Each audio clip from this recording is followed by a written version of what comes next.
What's up, guys? Tonight, we're building werewolves. Why? Because I realized that I don't have a werewolf deck.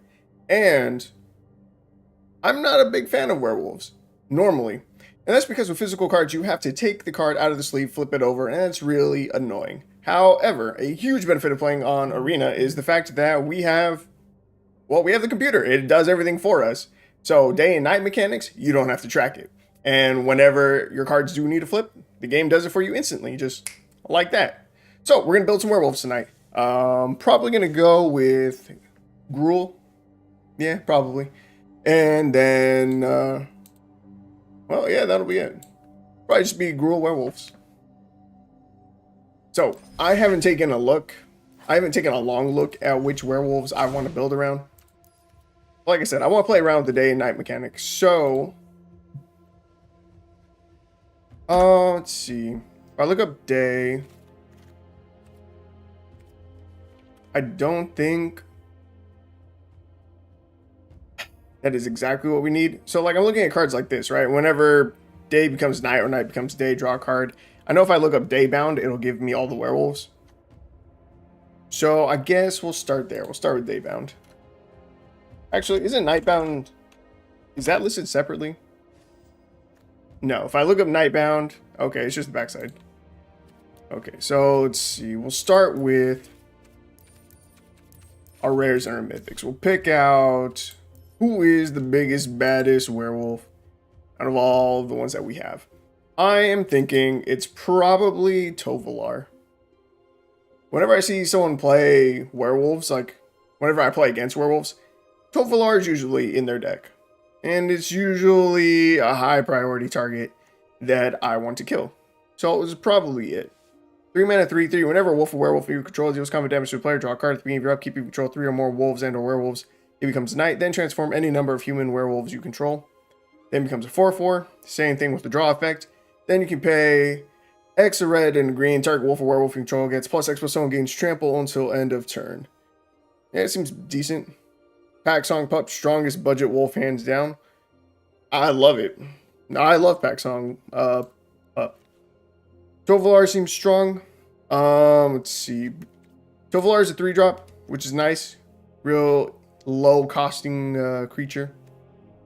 Let's see. Tovolar's Hunt Master, 6 mana, 6/6. When there's a battlefield, create 2 green wolf creature tokens. Alright. Averbrook, I have used in a deck before. Averbrook Caretaker, and it's pretty sick. 6 mana for a 4/4 hexproof. At the beginning of combat on your turn, put 2+++ encounters on another target creature you control. Then it flips to Hollow Henge Hunt Master, 6/6 hexproof. Other permanents you control have hexproof. At the beginning of combat on your turn, put 2+++ encounters on each creature you control. So when she flips over, she's pretty sick. Let's see. This one's not bad. I don't know this one. 5 mana, 4/4 menace haste. Whenever attacks, it deals 1 damage to each of up to 1 target creature and or 1 target player and or up to 1 target planeswalker. Jeez. And then same thing when it flips, except it's a 5/5 and it deals 2 damage. Ill-Tempered Loner, 4 mana, 3/3. Whenever it's dealt damage, it deals that much damage to any target. Interesting. Or is, yeah. Reckless Stormseeker, really good, but if I use this in a deck, I would end up going mono red aggro, and that's not what I'm looking to do.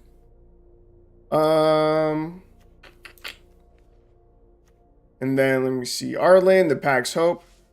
2 a red and a green for a planeswalker for loyalty. +1 until your next turn you may cast creature spells as though they had flash, and each creature you control enters the battlefield with an additional +++ encounter on it. -3, create 2 wolf creature tokens. And then it can also flip, which is really cool. Let's see. It's for, it probably have whatever loyalty counters it had at the time that it flipped, I would imagine. I can't imagine when it transforms, it resets to 4. If it does, that'd be crazy. But +2, add Gruul to your mana. And then until end of turn, Arlen, the Moonsphere, becomes a 5/5 werewolf creature with trample, indestructible, and haste. Let's see. Duskwatch Recruiter, pretty strong as well, regardless of your deck. You probably want some activated abilities or instant speedway, suspend your mana. Arlen, much more of a mid-range card. Now, I definitely want to run a lot of instants for sure. Let's see. Rahilda. I'm thinking I might want Rahilda or Averbrook to be the 4th rare. I'm pretty confident I'm going to run 3 Tovolars. And then it's either going to be an Arlen, Averbrook, or Rahilda. But let me read Rahilda again. 2-mana 2/2 first strike. When it deals combat damage to a player, exile an online card from their library at random. During any turn you attacked with a wolf or werewolf, you may cast that card and you may spend mana as over mana of any color to cast a spell. Then it flips because it's 2/2 with double strike. Whenever it deals combat damage to a player, exile an online card from their library at random during any turn. Is that exactly the same?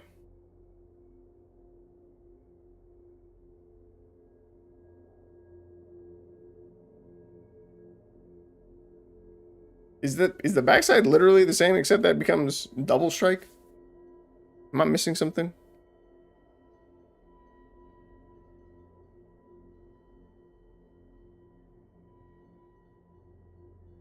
It is exactly the same. So I don't like that one. The backside is not really much of an upside at all.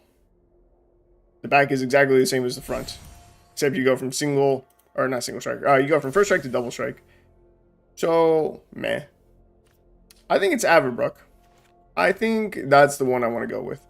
Although, we are looking at specifically the werewolves that have day and night mechanics. There are other werewolves that we could run. Let's see. Okay, so like, see, Mayor of Averbrook, it doesn't say daybound or nightbound, but it pretty much... Oh, but double strike is good with that ability, makes the ability twice as strong. That's a good point. But let's see. Mayor of Averbrook. 2 mana for 1/1. Other human creatures you control get +1/+1. You are a human. You are a human. At the beginning of each upkeep, if no spells were cast last turn, transform it. Then it becomes a 3/3. It says each other creature you control that's a werewolf or wolf gets +1/+1 at the beginning of your end step. Create a 2/2 green wolf creature token. At the beginning of each upkeep, if a player casts 2 or more spells last turn, transform it. So again, it basically has day and night mechanic. This is just an older card, I think, based off of the set symbol. Wait, yeah, right? Yeah, I'm pretty sure it's just one of the older cards, and that they updated that all of that text. They just changed it to daybound and nightbound for the newer sets. So that one, I like the mayor.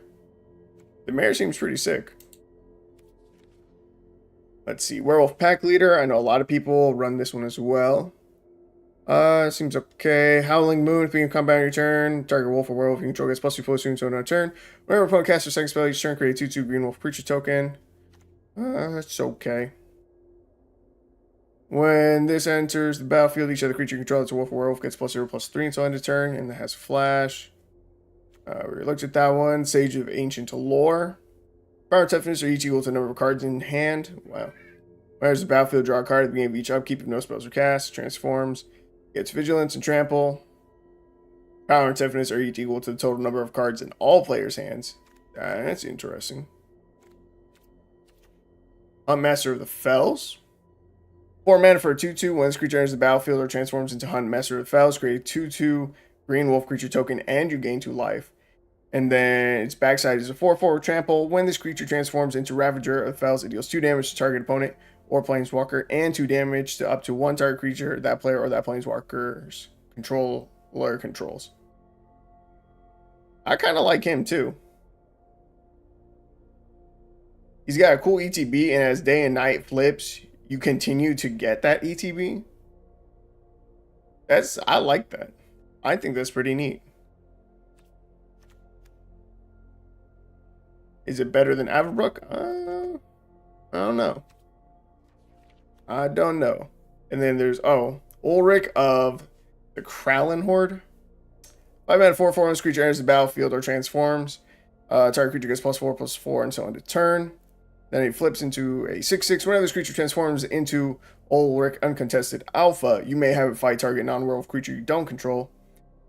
That one I'm a little bit less impressed with. I really like the idea of Huntmaster, though.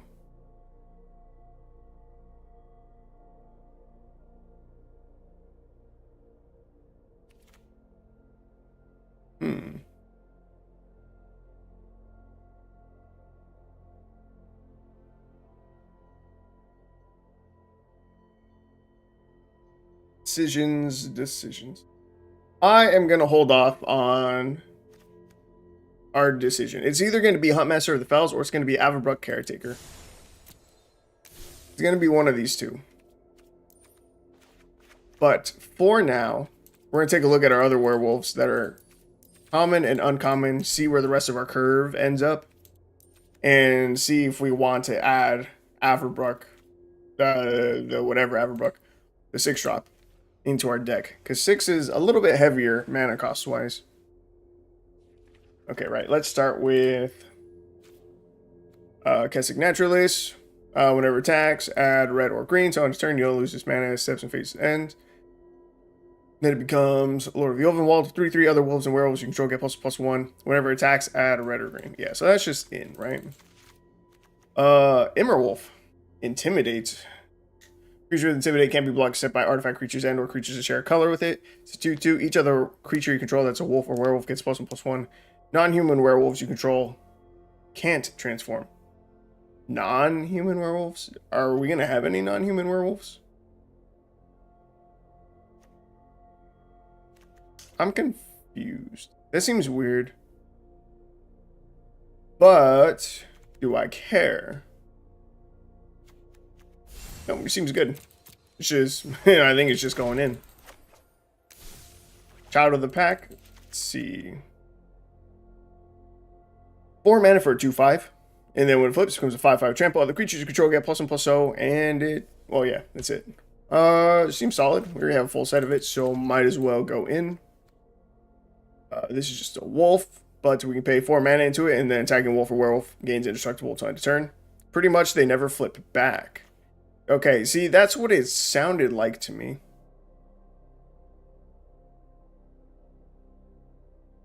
Which means if we're going to run it, and I mean, I've already crafted it and thrown it in, and there's not a lot of other werewolves that I think I want to run in that slot.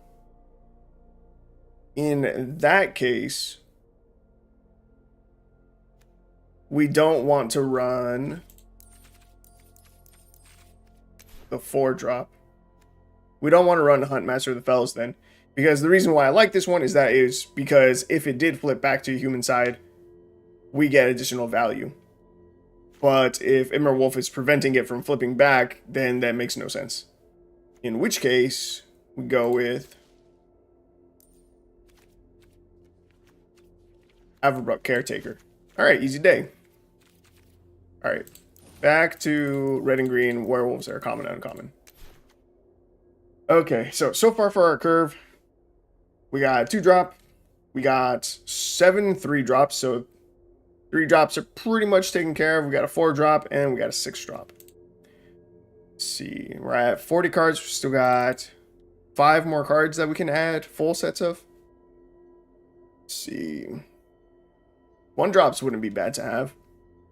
1 mana, 1/1 haste at the beginning of each upkeep if no spells are cast. It flips, right? Becomes a 2/2 with menace. So 1 mana for 1/1 haste that becomes a 2/2 with menace. Having a 1-drop werewolf is probably better than not having any.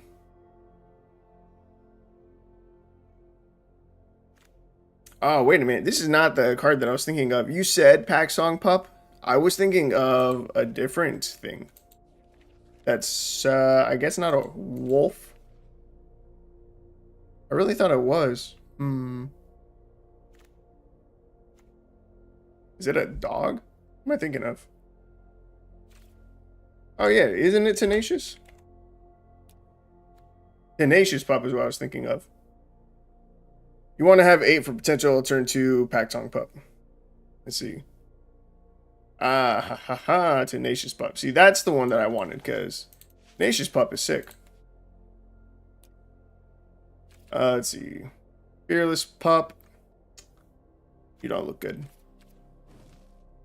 Snarling Wolf. Mid. Young Wolf. Slightly better. Just search Wolf, yeah.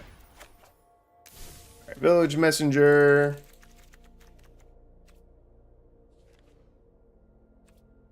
What was the other one I was looking for? The green one. The beginning of combat on your turn, if you control another wolf or werewolf, put a +1/+1 counter on this. When it dies, you gain life equal to its power. I'm going to throw in an Outland Liberator. Maybe even 2. It's kind of nuts. We are super heavy in our creatures. We're a little bit heavier in creatures than I wanted to be, if I'm being honest. This only leaves 6 card slots for instance. I don't even know what kind of instance I want to run yet. I just know that I want more instance. Wait, how many of these have activated abilities? 1?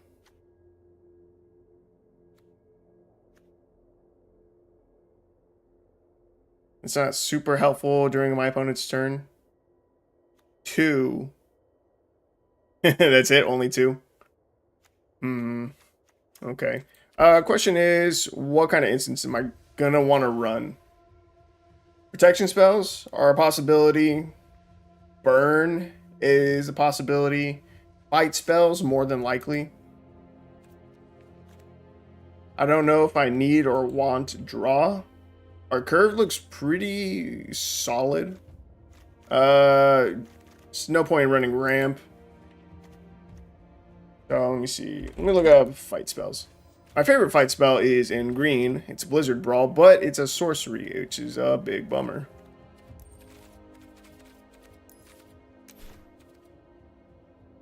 Tail Swipe is an instant. Choose target creature you control and target creature you don't control. If you cast a spell during your main phase, a creature you control gets +1/+1 so on your turn. Then those creatures fight each other.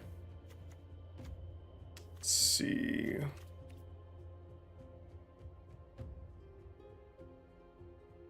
Alright, I did look up fight, but fight is not necessarily what you want. You want, let's see, creature you control.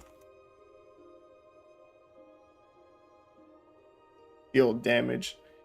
That's just better. So, like, bite down. Target creature you control deals damage equal to its power to target creature or planeswalker you don't control.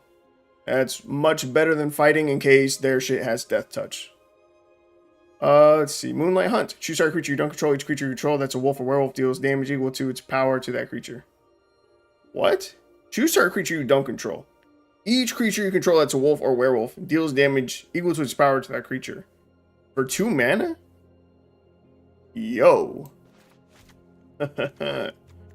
Don't mind if I do. We're going to put in 3 of those. Let's see.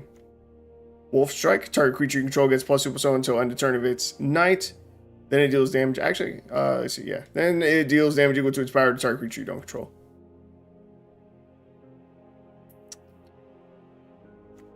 Let's see. Friendly Rivalry. Target creature you control and up to 1 other target legendary creature you control each deal damage equal to their power to target creature you don't control. It's neat. Struggle to survive. No. Gruel Charm. Creature without flying can't block this turn. Gain control of all permanents you own. Deals 3 damage to each creature with flying. That's a good point. Flying is going to be a problem.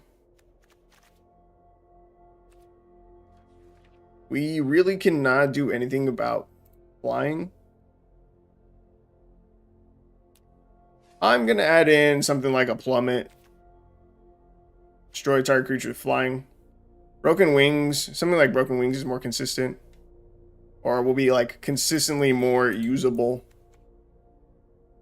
Because we can destroy target artifact, enchantment, or creature with flying. It's just a little pricier mana-wise. Destroy target artifact, enchantment, or creature with flying. Scry 1. Okay, Shower of Arrows is literally just a better version of this card.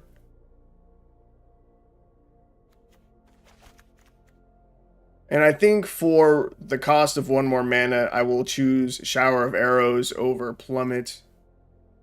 Question is, what else do I run? I could go to a full set of Moonlight Hunt. I feel like I don't want to see it a ridiculous amount, though.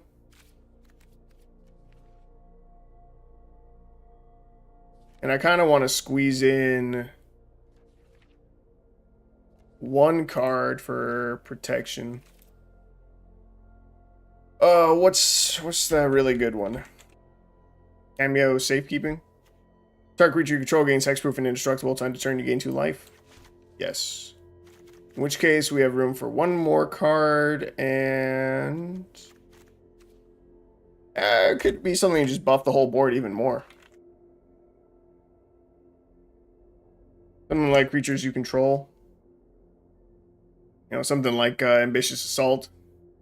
Creature you control get +2/+0 until end of turn.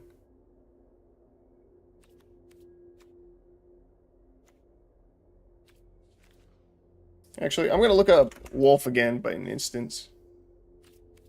No, those are the only two. Okay. Then, yeah, maybe just a buff spell. Let's see. Creatures you control. Actually, it kind of concerns me that we don't have any draw. None whatsoever, I kind of don't like.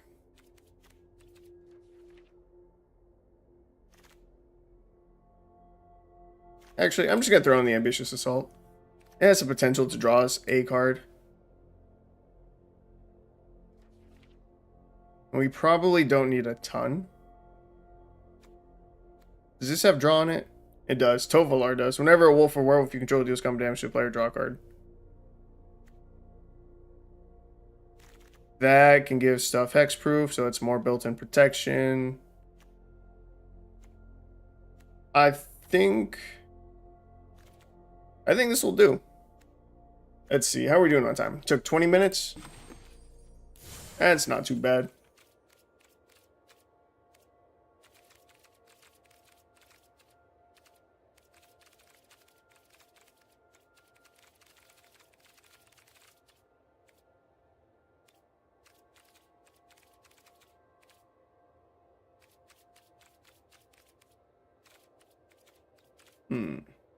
I have no werewolf avatars.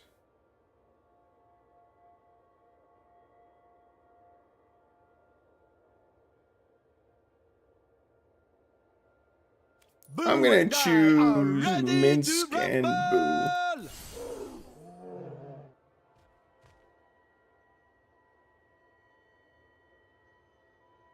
Tovalar's draw? Yep. Tovalar's draw.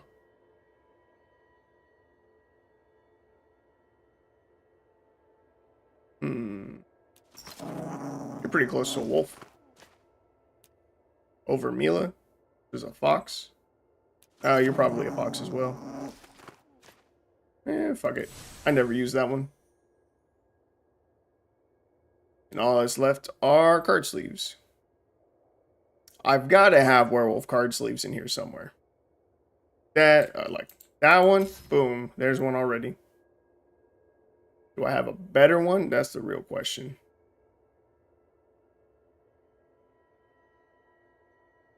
And I think that answer is no. I don't have a better one.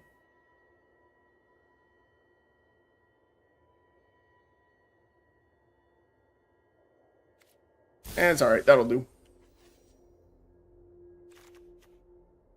Alright. And then you check the mana base. Okay. A little heavier in green than red.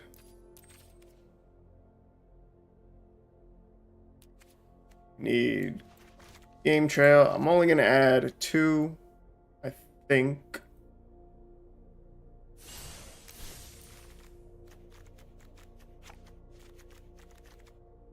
I'm going to go up 1 more forest, then mountain. What was the ratio? 86-56? Sure. Turn 2. Let's see. Maybe I do want a 3rd game trail. Nah, fuck it. We'll try it like that.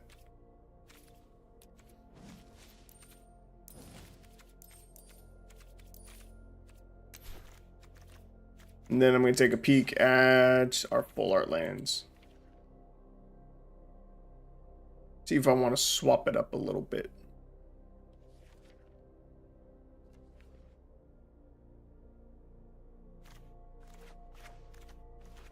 Yeah, we'll rock these. We'll rock the black and white ones.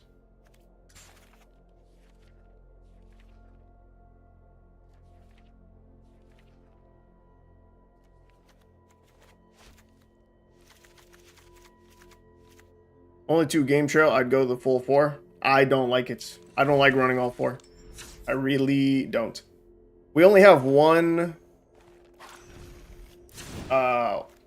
red 1-drop. So I'm not super concerned about having red mana available to us. Or even really both colors. Oh, I guess. No, I'm only going to run 2. I don't like running a full 4 because we don't have draw. We don't have that much draw in the deck. I feel like we're going to be playing out our lands in our hand like pretty fast. I don't think we're going to have a lot of extra cards in our hand. That's what I'm trying to say. So I don't think we're going to have extra basics in our hand if we top deck a game trail to be able to play it untapped. And I don't want to play it tapped. That would suck. So yeah, only 2. Only 2 should be fine. Have you tried it though? Yes. I was playing... What, that Dimir deck? Like, a day ago? And I was running 4 of the... Whatever the Dimir version is. And I hated it. This hand is super slow, so we're going to mulligan. Better. Yeah, I hated top decking the other ones. I'm going to be greedy.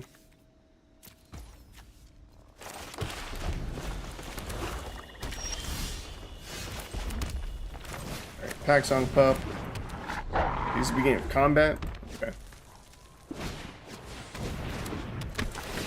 There's Battlefield that explores. Flash the Balrog. Okay. I see you.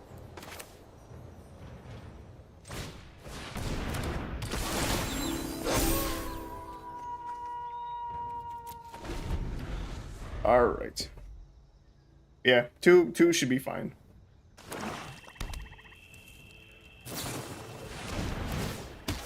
Murder. And you murder the pup? Not Tovolar. That's suspicious, man. That's suspicious.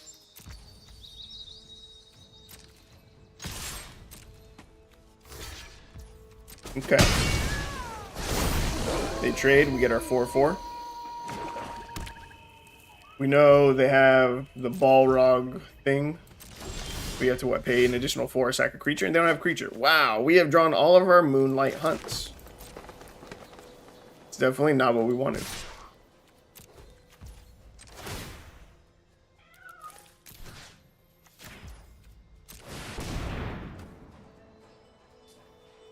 They're holding up a lot of mana. They do nothing with their mana. Sick. And we get to draw a card. It's Child of the Pack. Solid pickup. Okay, now they can kill Tovolar. Or Lash. Yep. Dang, Tamio's safekeeping. Would have been good a little earlier.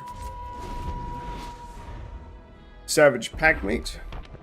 5/5 trample, other creatures you control get +1/+0. Haha, you wasted your whole turn. Isn't this safekeeping a 1-of? Yeah, it is, baby.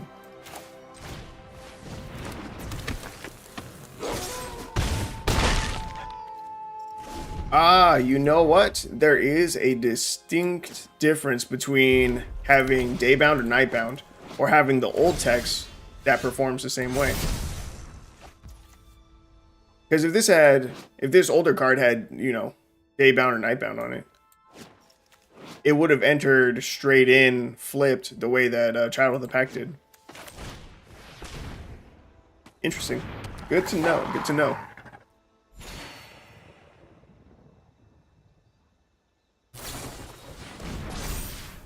Wow. They just blazing crescendoed our own creature because, well, they either really wanted that draw or they just had nothing to do. Either way, good game 1. Hell yeah. Alright. Well, it felt solid. Even though our hand wasn't even that great. Because, I mean, we got we got all 3 of our fight spells in our hand all at the same time. That's trash.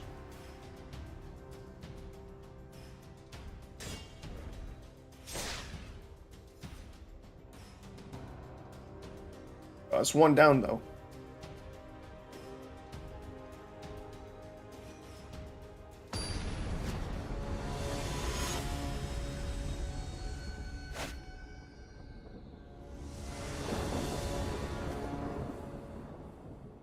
Alright, opening hand, double mountain, feels bad, and I'm not going to greed it this time. We are gonna mulligan. 6, ditch the ambitious assault. And now we're chilling. Turn 1 messenger. Swing in for 1. Cool beans. Turn 2, probably just the pup. Bro, oh my god. We have 2 of the Moonlight Hunts in our hand again. This is ridiculous.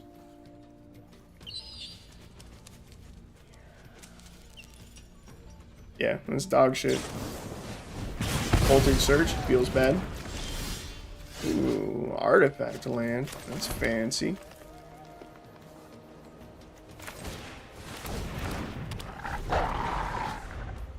I wonder if I should have played the Outland Liberator there.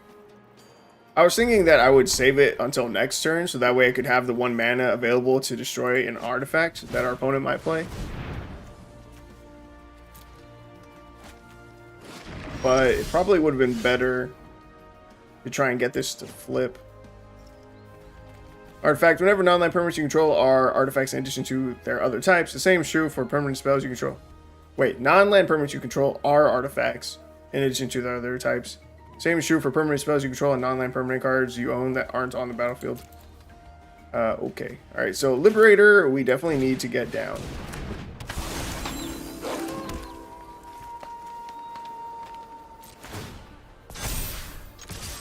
And I'm gonna hold up the 1. Because whatever our opponent's trying to do, I feel like it is suspicious. But next turn, we're probably just gonna pass. Ooh, that's a Tezzeret. So that we can try and get our Frenzied Trapbreaker as soon as possible. Because once this starts attacking, dude, it's disgusting. It's nasty. And it's gonna fuck up their artifact deck. And that's the goal. That is the goal. I've had this used against me before.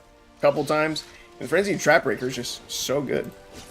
We're running 2 of them in the deck. Solid.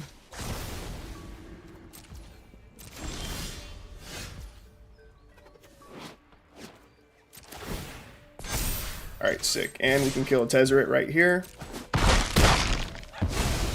A minor setback. End the turn, and we flip. We get our Frenzied Trapbreaker. Hell yeah. And we got mana up to protect it with Tamiyo Safekeeping. And we can Moonlight Hunt.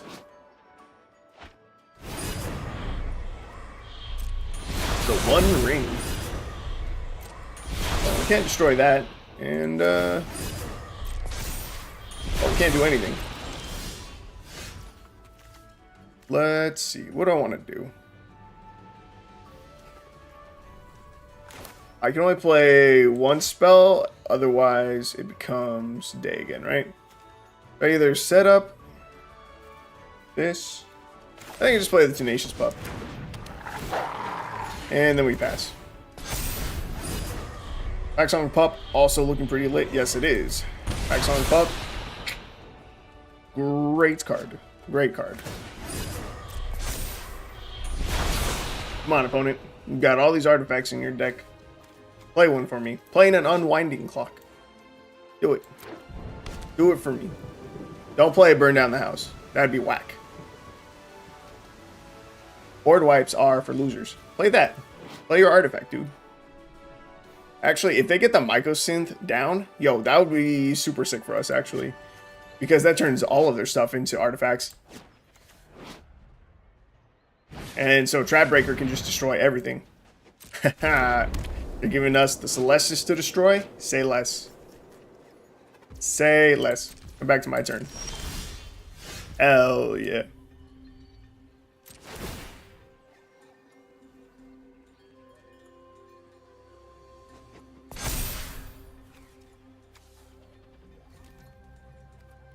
Alright. Swing out. And we can destroy the Celestis. We can't destroy the One Ring because it's indestructible, which is a bummer. Part of the reason that card is so good. But let's go. Come on. Let it happen. Let it die. Let me destroy it. Let the Frenzied Trapbreaker get value. Do it. Prismari command. Oh. Let's see. Would I use a Tamiyo Safekeeping to keep my Tenacious Pup alive? Yeah, I don't think so. They didn't even use the Celestis for its mana. They didn't even tap it.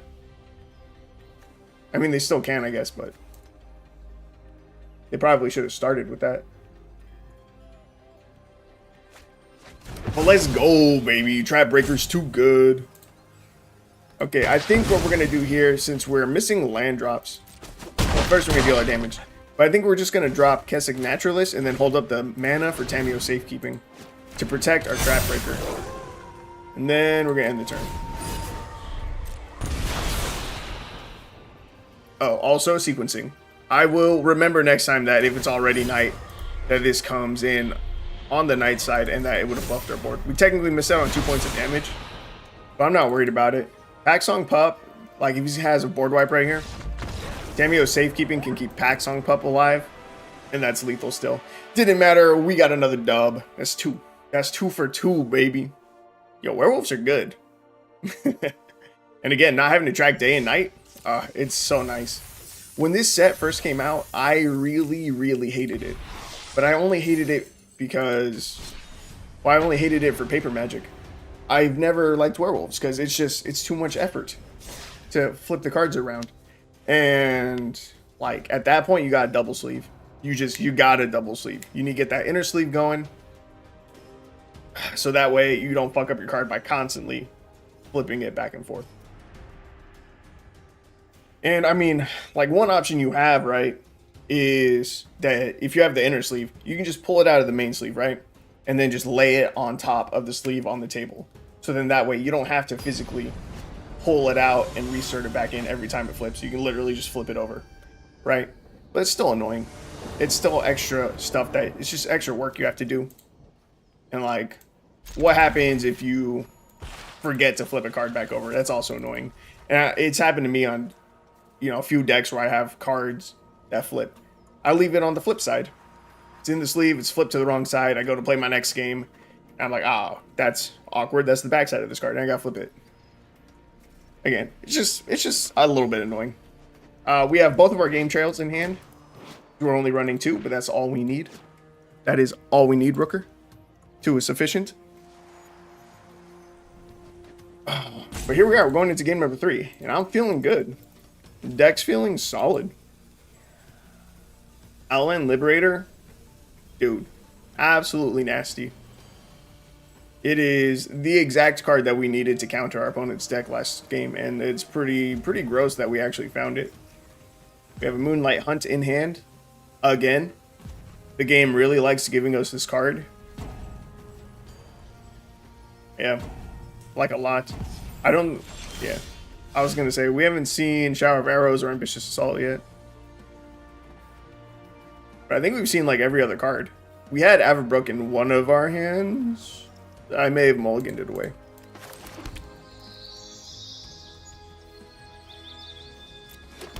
Alright. I'm gonna let the game trail enter tapped, because we have nothing to do with 1 mana.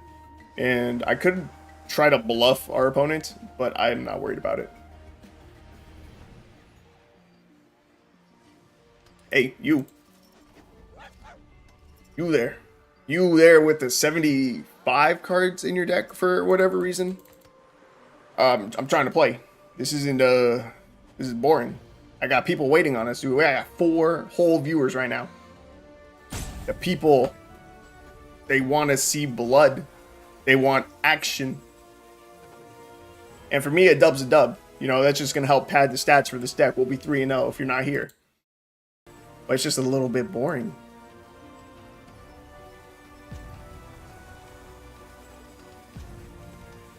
I don't know. What are your guys' thoughts on werewolves? You know? Because, like, again, I don't own any physical decks that are werewolf decks.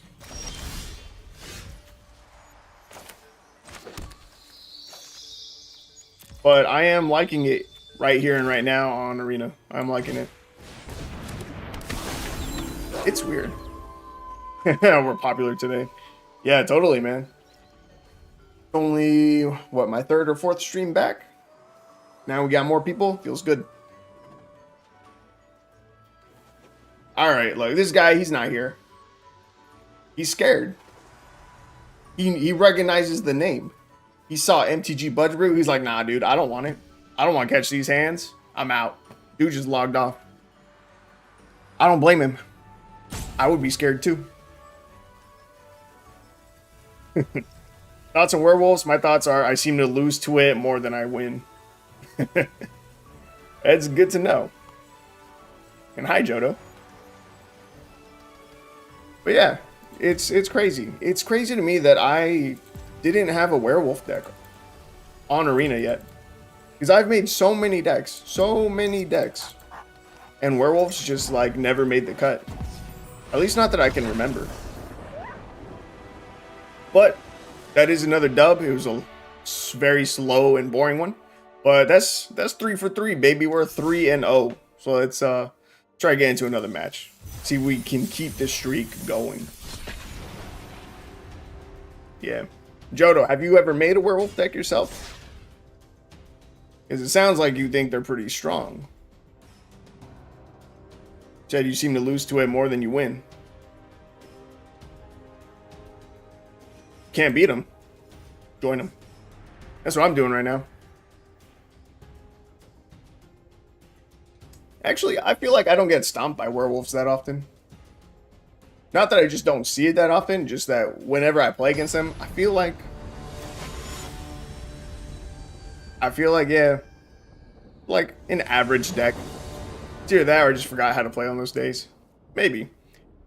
There's also a chance that maybe you were unlucky and their deck just happened to counter theirs.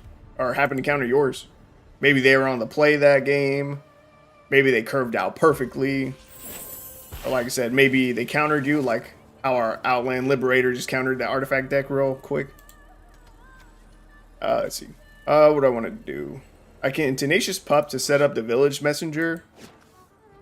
But on turn 2, I probably want a Paxong Pup just to curve out a little bit better. The question is, would I rather set up the counter to put on the Pup and give it Trample? Or would I rather get a 2/2 Menace going? Actually, that's not going to flip for a while. We're going to Tenacious Pup into Paxong Pup. We're going to go Pup into Pup. And I think we'll be chilling. Alright, that's another Pup. Don't mind if I do. I've tried to make a few, but I never seem to find the right mix. Then I get frustrated and give up and try to brew something else. Really? Well, Jodo, if you couldn't tell by my name of Budget Brew, all the decks I make,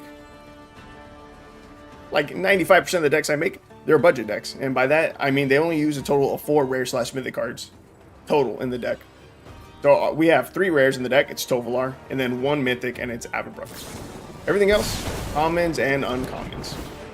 So if you're looking for a werewolf deck, this could be it. This could be exactly what you need. Or what you want, even. Okay, so let's see. We'll just set up Messenger. Paxong Pup. And we see. Doesn't this say... Oh no, I'm tripping. I keep thinking that Paxong Pup allows me to put a counter on another wolf. Because I keep remember seeing the another wolf or werewolf. But it puts it on itself. As long as we control another wolf or werewolf. Yeah, man. If you ever have any trouble with brewing decks, I'm down to help you with any idea you have.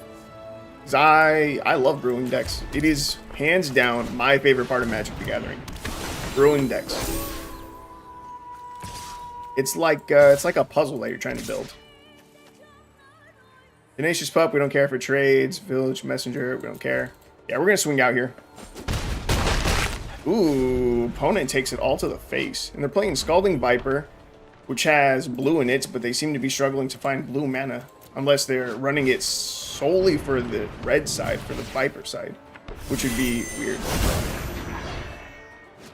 It could be mana or mono red aggro running only Scalding Viper. Whenever an opponent casts a spell of mana value 3 or less, Viper deals 1 damage to that player. Thanks, you'll certainly remember it. Good. Yeah, I also have a bunch of brewed decks that I've never tested. I feel you, Rooker. Dude, when I first started playing Commander, oh my god. I have a Mana Stack account and there were so many Commander decks I brewed that just sat there. Never tested it. Okay, let's see. I think I can just swing out here, right? And if we're lucky, Child of the Pack will survive. They won't double block it. And then we'll get a flip, and that'll be sick. We're looking good and feeling good in this match too, dude. But yeah, so many commander decks. So many commander decks just chilling. Never did anything with them. Just kept on brewing. I mean, there's a couple that I did end up buying. There's probably like one or two that I built and actually purchased, you know, the physical cards for myself. There's at least one or two that I built and gave to friends as gifts. And there's probably one or two that I helped a friend build and then they bought it for themselves, you know. But it is now flipped to night and our wolves are looking big and bad and scary and we are straight chilling. We have a shower of arrows here that we could use to destroy this. We have nothing better to do next turn. We'd probably just destroy their artifact, which would be pretty rude. I didn't even bother reading it. It's a 3-drop for Mirrodin. Where's the battlefield? Conjure a card named Goblin Gavalier onto the battlefield. Equipped creature gets +1/+0. Gavalier gets +2/+0 for each equipment attached to it. Yeah, they just play Goblin Bombardment. We can destroy that. That's pretty dope. Yo, someone wrecked me with a Gleeful Demolition deck. They were running the Indestructible Artifact lands, and they used Gleeful Demolition to ramp out super fast, make their board super wide, super fast. And I tried copying the deck, and I couldn't make it work. When I lost, that opponent had 2 or 3 copies of this in their hand. And so they were able to make their board super wide, super fast. But when I played it, I did not have... Well, I was struggling to just find it in my opening hand, that's all. Ooh. They flipped it back today. That's pretty rude. And I wasn't paying attention. I fucked up. I misplayed. I was supposed to end the turn.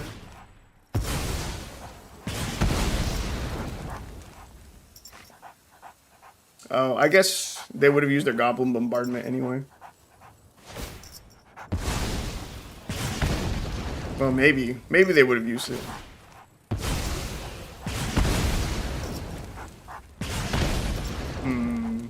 No, I still fucked up. Outland Liberator, I'll take it. Something that we can play. Yeah, whatever. We're fine.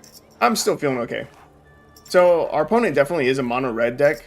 Their Scalding Viper, definitely questionable. The card looks sick. I love this artwork. It is super awesome. But I think it's definitely questionable to be running an adventure that you can't utilize. Feels weird. If they kill this wolf, that's fine. Child of the Pack, I'm not really worried about dying. They would have to like lightning strike it and play with fire it. It's just too big. Child of the Pack got that big booty. It's a 2/5. Beefy. Yeah. See, you have a sweet mutate list with Gleeful Demolition and Lord Dracus to re-grab it. Interesting. I can picture Lord Dracus in my mind, what it looks like, but I don't know what the text says for it. Hey, don't mind me, I'm gonna look it up real quick. So mutate for 2 split mana of red and blue. Whenever it mutates, return target instant or sorcery card from your graveyard to your hand. Ooh, I like that. And then let's see. All right, I already cast Outland Liberator. We're gonna create a wolf. We're gonna swing. Opponent's down to 4. And then Jodo, you said, I love me some Commander. But when it's 100 singleton, the whole is this good or not is tough to gauge on a few plays. Gotta grind those out to get all cards into play at some point. Yes. Testing Commander decks is definitely a pain in the ass. Oh no, our Child of the Pack is gonna die.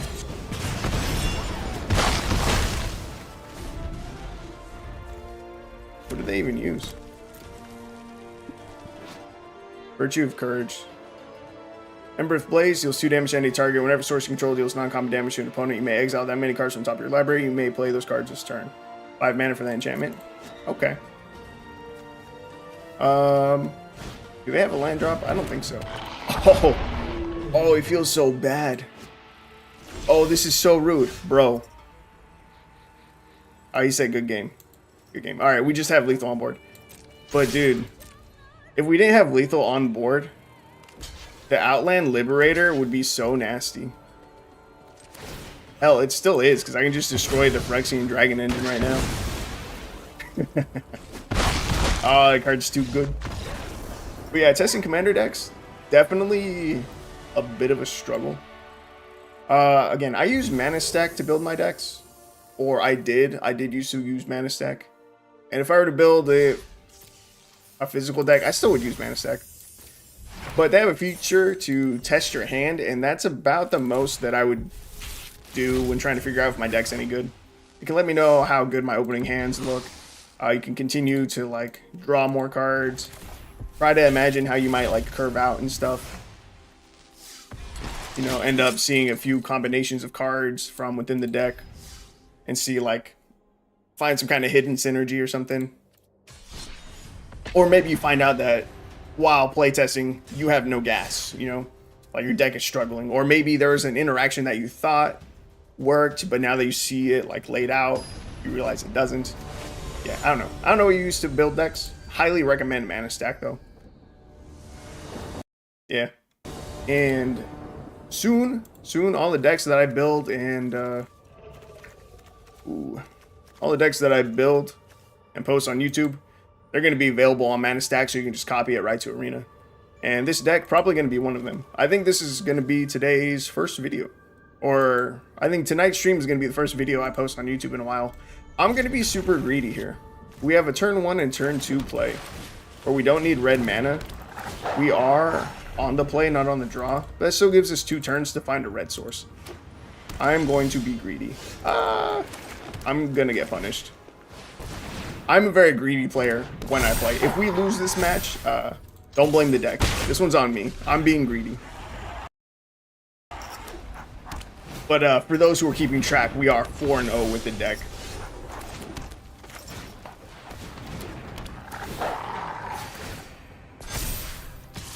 Pack Song Pup carrying us right now. We're playing against Mono White Angels. Nope, Mono White life game featuring Angels. That's really bad. Ooh, never punished. We're chilling now. Question is, would I rather get Tovolar down?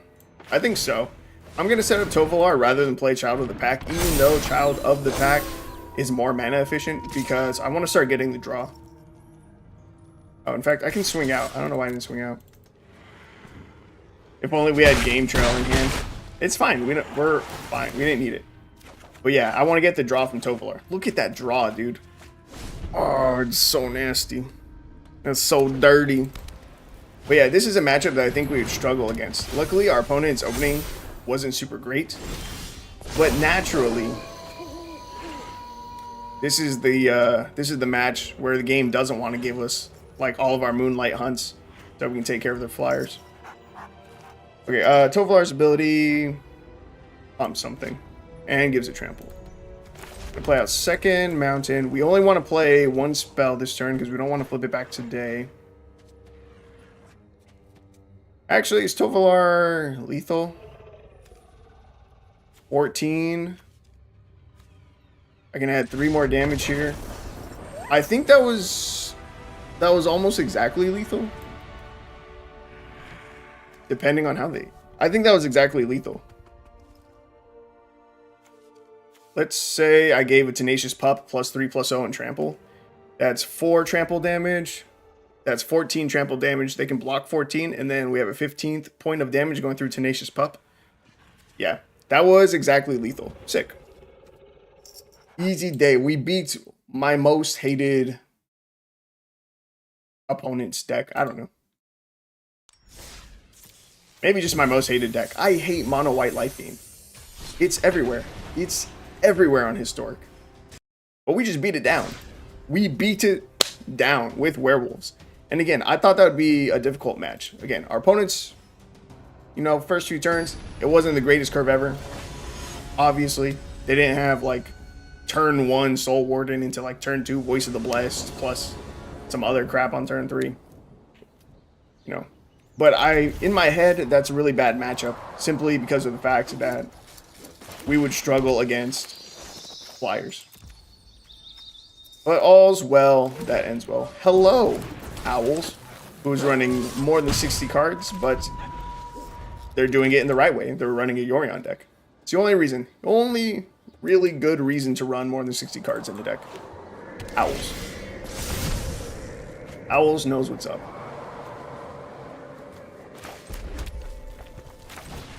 Alright. We're curving out nicely here. We're chilling. Man, Pack Song Pup, it really is good. Dude, the Knight Errant plus Zephyr Sentinel loop feels really good. What the hell is Zephyr Sentinel? Let's see. I'm gonna drop Tovolar. Opponent's getting priority, which is a little bit scary. But Tovolar's too big for a cut down. Pack Song Pup is too big for a cut down. Fragment Reality. Really? I've never seen someone use that card. Like, ever. Feels bad. If they have a board wipe, that would also feel really bad. Mind Spike. Target opponent reveals each non-creature non-land card in their hand. You choose a card revealed this way. The player discards that card, you lose 2 life. They didn't reveal a card this way, you draw a card. Bro, there's no way. There's no way the Tovolar is back. Let's see if they can do it again. What do you think the chances are that they have a counter spell? Do I just play Tovolar into a counter spell? What if I don't? What if I play nothing and let this flip?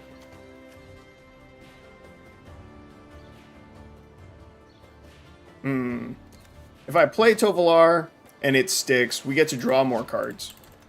We get to draw 3 cards. It's a lot of gas. I'm going to go for it. If he gets countered, he gets countered. He lands. Does he stay? I got 2 mana. They could have a removal spell. Okay. Just a bounce effect. No big deal. Opponent's down to 2. Alright, right. What'd you say? What's Zephyr Sentinel? And of course they have the 1 ring.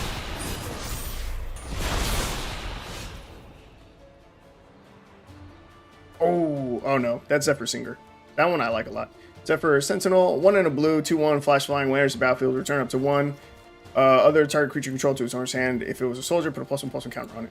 And you said that feels really good with the Knight Errant? Really? Ooh, opponent's tapped out. Oh wait, I don't want to do anything though. They have the 1 ring. That's fine. Haha, we flipped to Knight. If they have a board wipe, how bad is that for us?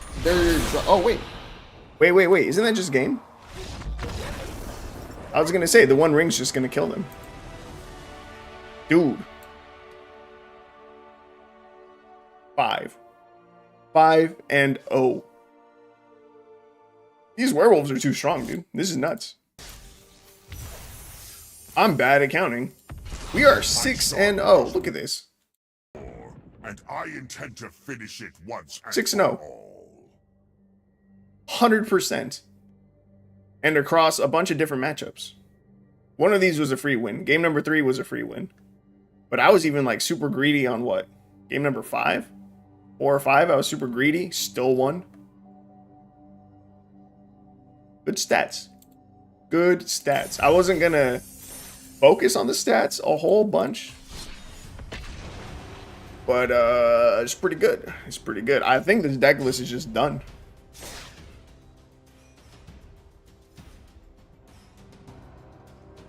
In which case, I think I'm done. This will be the last game. I'm not going to end the stream, but yeah, we're done with the deck. It's solid. It's done. I don't know what else we would do. And what's crazy is that this is version number 1. We have made exactly 0 adjustments to the deck. I know Rooker out here would want to add more game trails to the deck. But we've made 0 adjustments. So like, I was going to say, I don't even know if Averbruck is good. I don't know if Ambitious Assault is good. Ambitious Assault, probably the most questionable card in the deck right now. Just a 1 of. Shower of Arrows as a one of, I kind of like. Have we played Immerwolf yet? Have we gotten that on the field? I don't think so. Let's see. Pack Song into Tovolar. We'll try it out. This is a slower start. It feels like a slower start because we don't have a 1-drop. And then we have our 6-drop in hand. Dude, what was that? Melt Through. Deal 2 damage to any target if it's a creature perpetually gains as long as this creature is on the battlefield. Damage isn't removed from its during cleanup steps. Yo, that card's nuts. That's hella good. Is that better than Play with Fire? From Alchemy 23.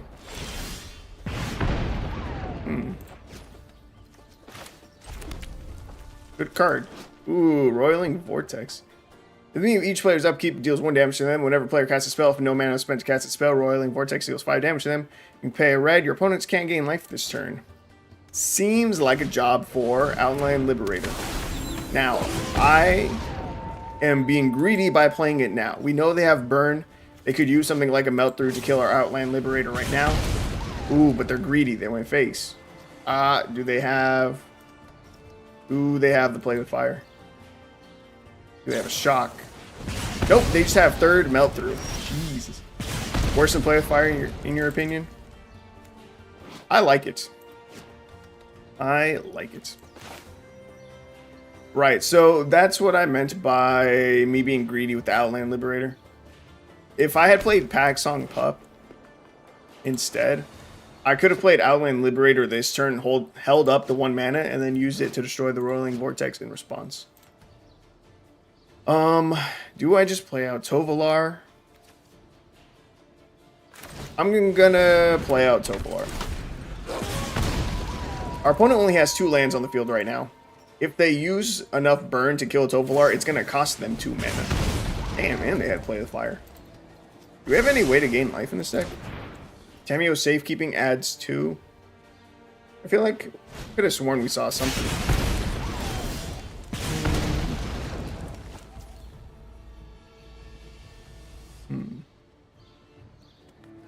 Oh yeah, Pack Song Pup. When it dies, we gain life. That's our other way to gain life. Oh, Tenacious Pup too. Pups are too good, man. Okay, so... This is awkward. I'm gonna play Pack Song Pup and this.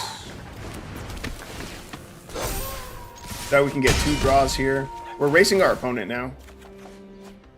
Ooh, and the extra draw feels good. We can use the Shower of Arrows to get rid of this Roiling Vortex. And that's going to slow down our clock, which is good. Opponent finds a 3rd land. It's tapped.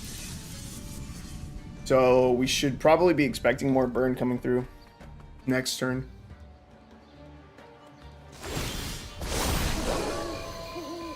Trigger's already on the stack. Okay, so we let it resolve.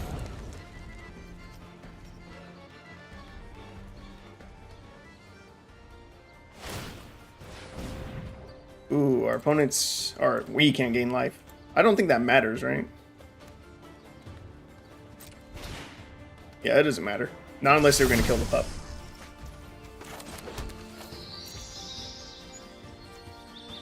Okay, so I want to play a spell so we don't save this for our opponent's turn. We want to play it now so that it stays nighttime.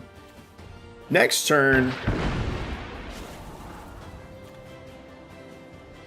Next turn we can just drop Avabrook. And it's lethal. I mean, we were really close to lethal anyway. If we could find our Tameo Safekeeping, that would have been nice, but we don't.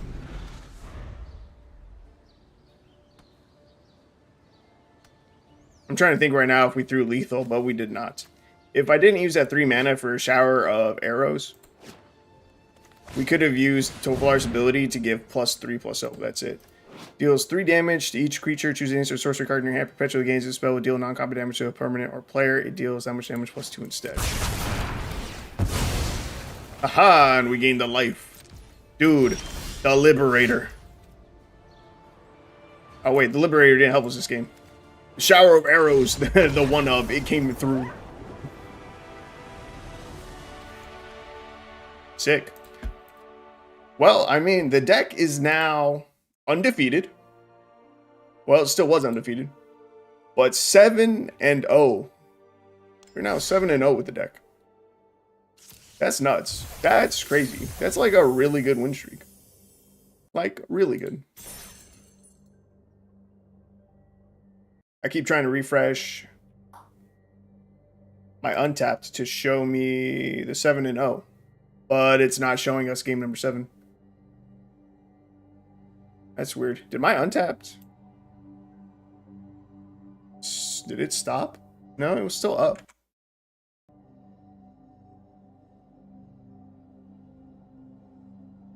It usually refreshes instantly. You can see here that it's showing that our last match was against Owls.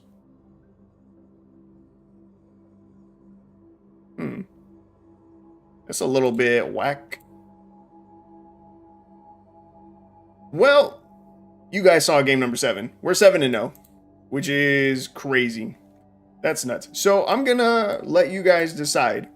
What would you rather see? 1, would you rather me continue playing Werewolves? See how long we can keep the streak going? Or 2, do you want me to stop with the Werewolves, end it there, where you know the deck works, and then work on doing, some deck fixing on just some other random decks that I have? Because as far as YouTube video is concerned, I got all the footage I need.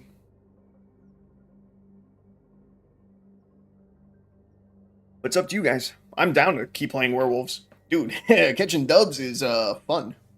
It's the second most fun thing in Magic. 1 is deck building. 2, winning. Winning with those decks that you spend all this time. Alright, Rooker, we have 1 vote in. It's for new deck. I'm going to take a look at our list real quick. Jodo, I don't know if you're still here, but you get a vote too. And whoever else is here, you get a vote. So I'll give you a sec while I try to pull up my list for other decks. And if I don't get any more votes in the next, 30 seconds, we'll move on. Let me take a quick peek. See what our next deck would be that I need to work on. Reading Geyser. I think it is Horde Master. Fixing sounds good to me. Okay. Let's see. Grinning Geyser should have been the last one that I remember fixing from here. Steric's Memorial we said was good. Grinning Geyser said it was good. We're gonna go with Horde Master. Now Horde Master should be fine. This deck should need no work. It's mono red goblins. It's not that hard to build. And our rare for the deck is Rundvelt Horde Master. I had this whole day where I spent all day only testing out mono red goblins and testing out the various rares. And this was my favorite one from that day. The Rundvelt Horde Master is better than Krenko, Mob Boss, Kingpin, and then other rare goblins. This was it. This was the one that I liked the most. It is a lord. Other goblins you control get +1/+1 whenever it or another goblin creature or another goblin you control dies. Exile top card of your library. If it's a goblin creature card, you may cast that card until the end of your next turn. Because you're in mono red, this can give you a ton of gas. Because what if you have 5 goblins out, right? You're feeling good, your board's looking good, and you get wiped. Well, because you're in mono red, your hand was probably pretty low. You probably didn't have much gas left. Horde Master is gas. Tons and tons of gas. So, we got 4 Firebrands, 2 Fireblade Chargers, 4 Skirk Prospectors, 4 Battlecry Goblins, which is arguably the best goblin in the game. I would literally argue that Battlecry Goblin is one of the best goblins in the deck. In the entire game, even though it's only an uncommon. It's so good. That ability is crazy good. We have 1 Goblin Instigator. Oh, no, we have 4. I just was missing this copy. I guess at the time I didn't have a 4th copy from that same set. 4 Krenko's Command, 4 Rundholt Horde Master, 1 Ambitious Assault, 4 Goblin War Chiefs, 4 Hordling Outbursts, 2 Goblin Gang Leaders, 23 Mountains. Alright, let's test it out.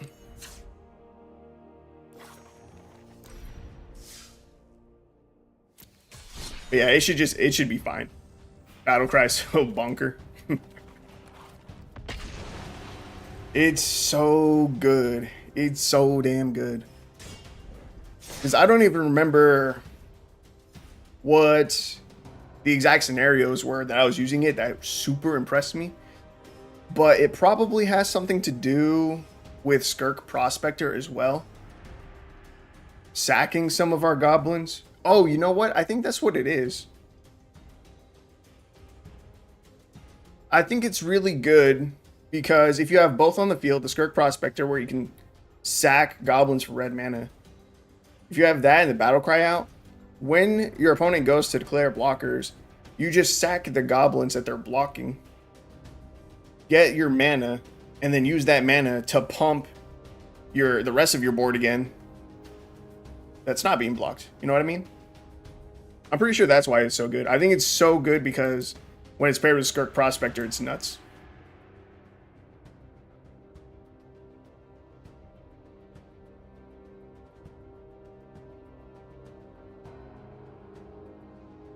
Hey, yo, Arena. It's been a whole ass minute, bro. The people, they want to see the battle cry.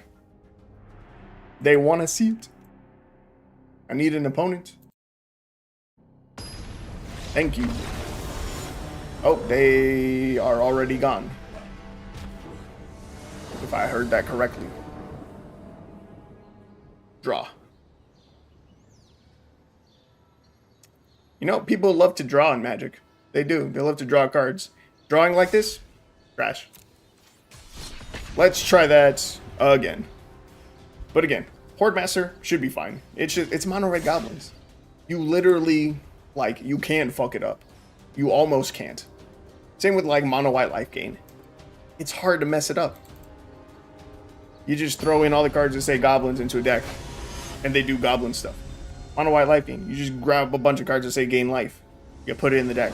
You'll win the game. Alright, let's see. We got a 1-2 curve. Hopefully find land number 3. I'm running a lot of lands for mono red goblins. I'm running 23. Ooh, opponents. They have mulliganed twice. Having bad luck or... mulligan twice. Part of me is suspicious about whether or not they are a treasure hunt deck. They only mulligan twice though. And there you have it. Mono red goblins. It's nuts. It's cracked. It's OP. The fanatical firebrand was too strong. That was weird. But yo, dub's a dub. Alright, let's do it. Just let me play one actual match.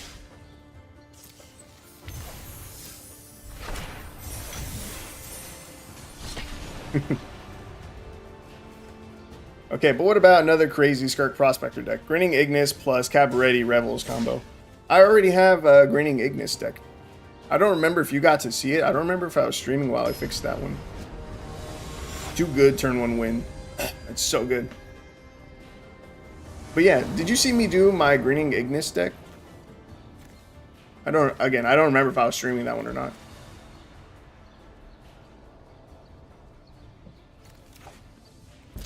With my Grinning Ignis deck, I was running... what's her name? Bergie. I was running Bergie. And then I used... In fact, I can just show you the deck while we wait real quick. It was...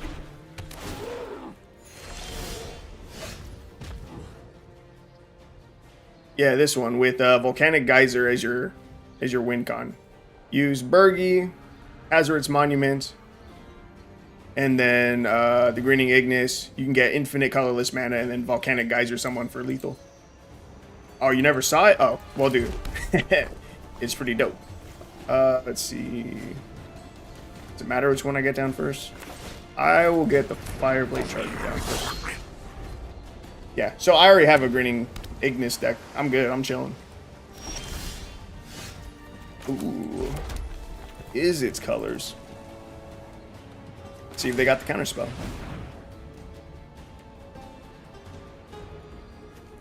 Oh, part of the reason this is so nuts too is because it gives haste. I forgot about that. And Battlecry Goblin is so good. How rude of me. I didn't even say hello to our opponents. I feel like I've been forgetting that, but I normally do. I normally say hello and hit you with the crowd surfing card.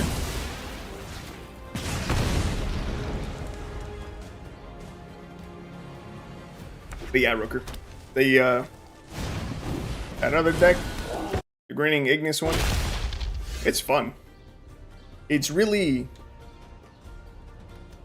actually, it's honestly, it's a little bit boring. It is a little bit boring.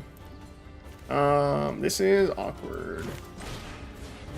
Missing our land drop here is really unfortunate. We literally just needed one more land.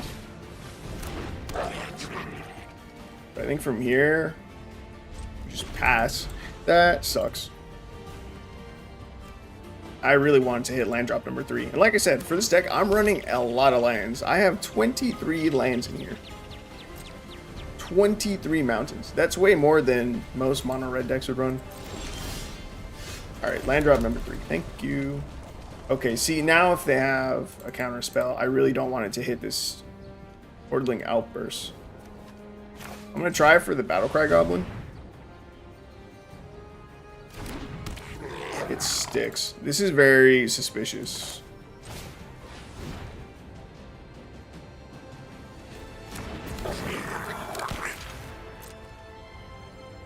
Very suspicious.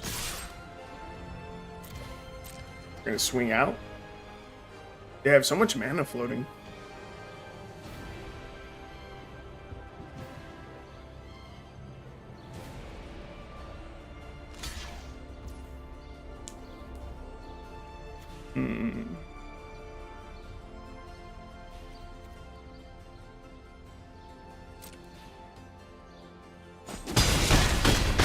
I'm not going to sack there. I was thinking about it. I was thinking about whether or not I would try to utilize Battlecry Goblin, but it would require me to sack a second Goblin, and I really just didn't want to do that. Oh, bro, you were holding up mana for Unexpected Windfall? Trash.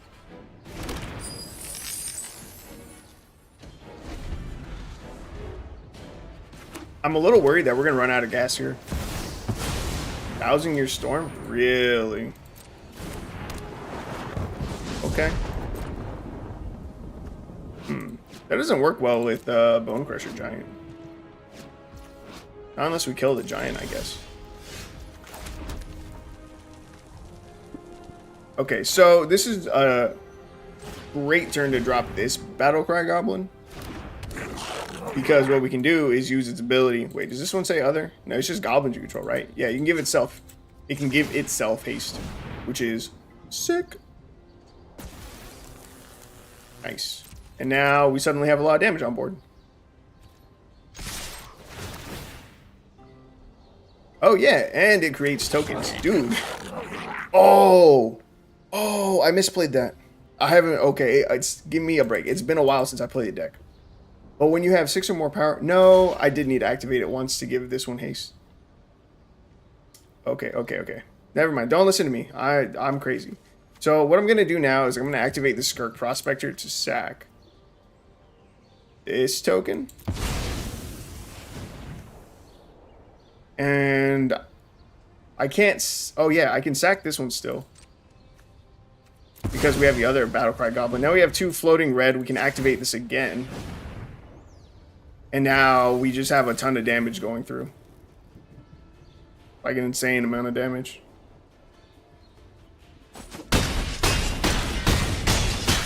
Lethal.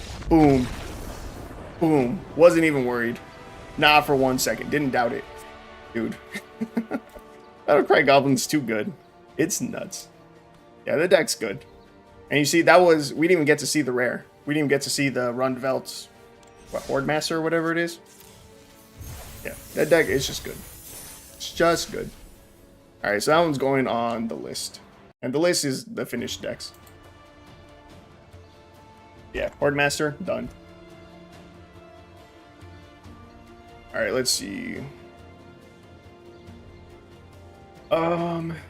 Next one to take a look at is Valkyries. Okay, we got some mono white angels going on. I do think that Righteous Valkyrie is probably the best angel in the game. It's just so good. Gains you a ton of life, and then buffs your entire board. And it's a big defensive body. It's really annoying to get through. Let's see, we're running Cleric class, Segovian Angel, Soul Warden, Angel of Unity, 2 Pride of Conquerors, which is a pride, not a pride pick. What is it? Oh, it's like a pet card of mine. I really like Pride of Conquerors. Got Youthful Valkyrie, Angel of Vitality, Inspiring Overseer, Righteous Valkyrie, 2 Sarah Angels, and 24 Planes. Yeah. Yep. Mono White Angels.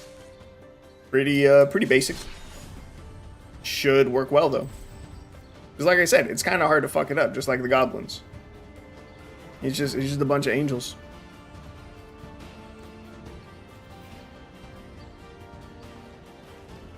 I am blind. I am still blind. There it is. Alright, let's see. What time is it? It's almost 11. I will have only been streaming for about an hour and a half. I'm feeling real tired today. I dozed off a little bit around 8 o'clock. I was watching TV. I was watching the show House, and I dozed off for a little bit. I was like, ah, shit. I gotta get up and give meds out. If you don't know, I'm working as a home care aide right now. And yeah, so part of my duties is giving out nightly meds. I was like, fuck, I still gotta do that. Can't be falling asleep on the couch. Yeah, I'm a bit sleepy. But since then, took care of everything. Took a shower. Started the stream, and I am currently drinking a Mountain Dew Energy. Strawberry Melon Sharp. This one, look at it. Boom. Yeah. It's good. These Mountain Dew Energy drinks, I really fuck with them. The Baja Blast one, so good. So good. Ooh, wait, I didn't pay enough attention to our hand. I threw away an Angel of Unity. I put it back as our mulligan. But we have a 5-drop in hand. And at the time, we only had 2 lands. So it was a little bit sketchy keeping the Sarah Angel. If anything, it was really greedy to keep that. I feel that. Almost 2 a.m. here. Oh, no. No. Jodo, what are you doing? You gotta go to sleep, my friend. It is a Sunday night. Tomorrow is my day off. I get to sleep in tomorrow if I want to. I'm not going... Well, I was gonna say I'm not going to. But technically I am. I'm gonna sleep in until about 8, and then I'm gonna get up, take my dog Cookie out to go potty in the morning, and then I'm gonna go to the gym. That's how tomorrow morning should go for me. Do I pay into Smothering Tithe? Not when I have a turn 3 play. Yeah, dude, if it's almost 2 a.m. for you, you should go to sleep.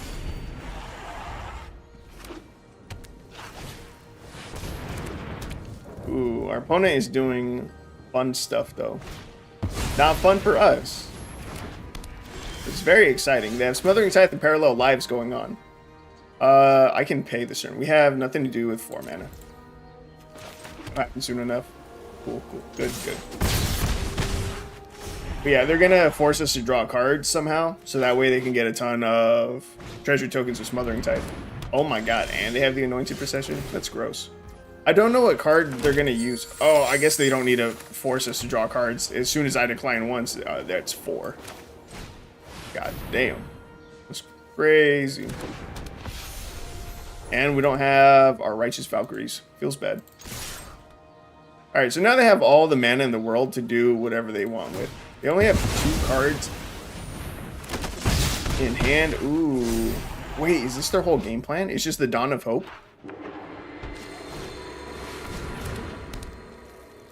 Yo, they're gonna out-life gain us, I think. That's crazy. I have to kill them, like, now, and I don't know that I can.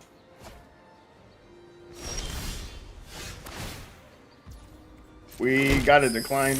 I need Inspiring Overseer to hit Pride of Conquerors.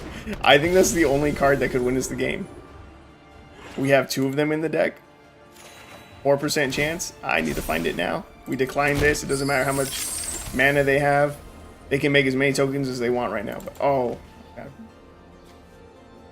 But there's just nothing else we can do after this. They're gonna make so many life linking tokens right now at our end step. Oh my God, we got them down to 3. There's just nothing we can do. 16-4. They can activate this 4 times. And I think they're going to make 5. They make 8.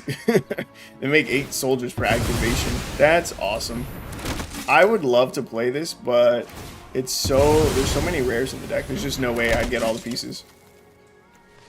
But the Dawn of Hope. That's sick. Like, we're going to lose, alright? But I don't even feel bad. At least we're losing in a cool way. Our opponent's got a badass deck. I kind of just want to concede. It's taking a little too long, though.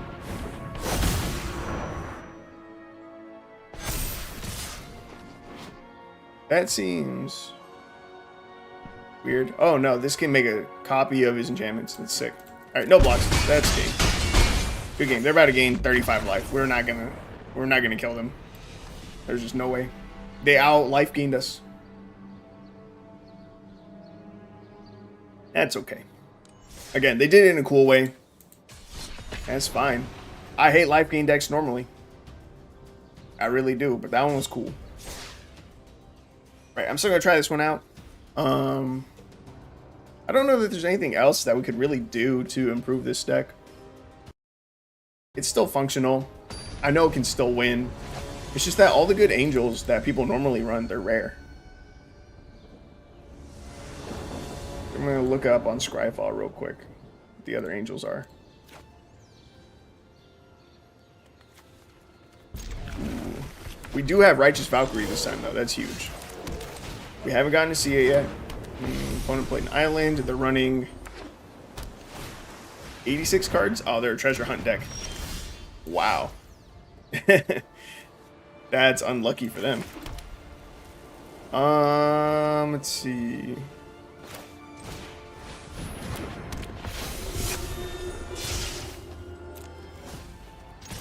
I don't know that we will beat them. They'd have to get really unlucky again. Actually, they don't have an... Ooh. I don't need the deep. You have no land cards in your hand. Wait. If you have... Oh, okay. They got to seek 2 non-land cards. Weird. Right. I don't know if we'll be able to beat a treasure hunt deck fast enough. Depending on how lucky they get with their... with, like, you know, searching through their deck. And depending on what their win con is, we might not be able to beat them. Like, they're about to get... Ooh. They got rid of their ivory tower. They probably haven't hit a reliquary tower yet. Because why else would you put that on the bottom? Treasure hunt immediately into Bounty of the Deep. We're getting lucky that they are not digging deep through their library right now. We might be able to win this. Because our Valkyrie... This activates on clerics, right? Oh, we're really close. We need to gain 1 more life. Oh, wait, did we get it? Nice. Valkyrie just turned on. So our board is massive right now. Opponent's down to 6. All right, we can win this. We can win this.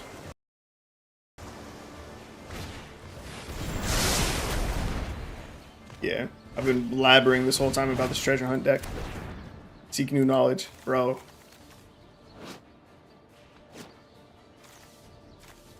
Man, they've gotten really unlucky. They're running like 80 cards in their deck, and they still have like 58 in their library. That's not what you want to see with a treasure hunt deck. What you want to see with a treasure hunt deck is that you play a card like treasure hunt, or even, well, really just treasure hunt. You play treasure hunt, you get like 30 or 40 cards into your hand. You drop a reliquary tower so you don't have to discard your hand, and then you can use cards like where is it? It's gone. And you can use that other artifact that they had and gain life equal to the number of cards in your hand, -4. Ivory Tower. Anyway, we won with Angels. Deck still works. And it doesn't surprise me. And like I said, all the other Angels that people run, they are rares. I'm trying to look at what other... Oh, like Gyada. Gyada's huge. Gyada is one of the staples in Angel decks. But we can't use her too. A lot of people run Resplendent Angel. I see it pretty often against mono white Angel decks. A lot of people don't even run Segovian Angel, which kind of surprises me. Sarah Paragon's a good one too. See that fairly often. I've been seeing more Thraben Watchers recently, actually. I wonder if I should try adding that to the deck. In fact, we're gonna take a peek at that. We're gonna see if Thraben Watcher is good enough to throw on the deck. See if there's something that we'd want to swap out. Because I think it was yesterday, maybe the day before, I ended up playing against like 2 or 3 people who had Thraben Watcher in their deck.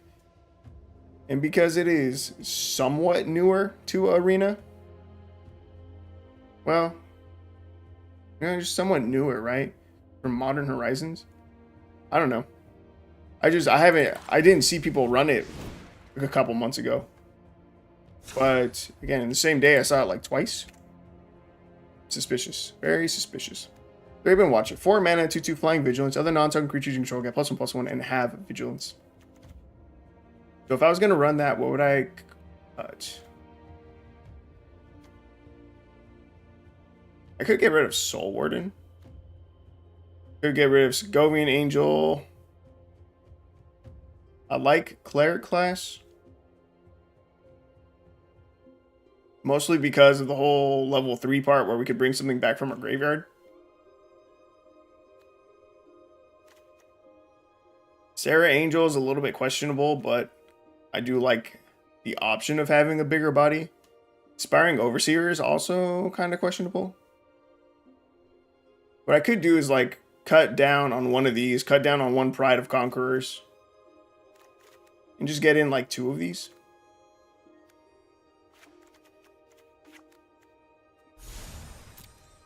I'll craft 1. We'll throw in 2 copies.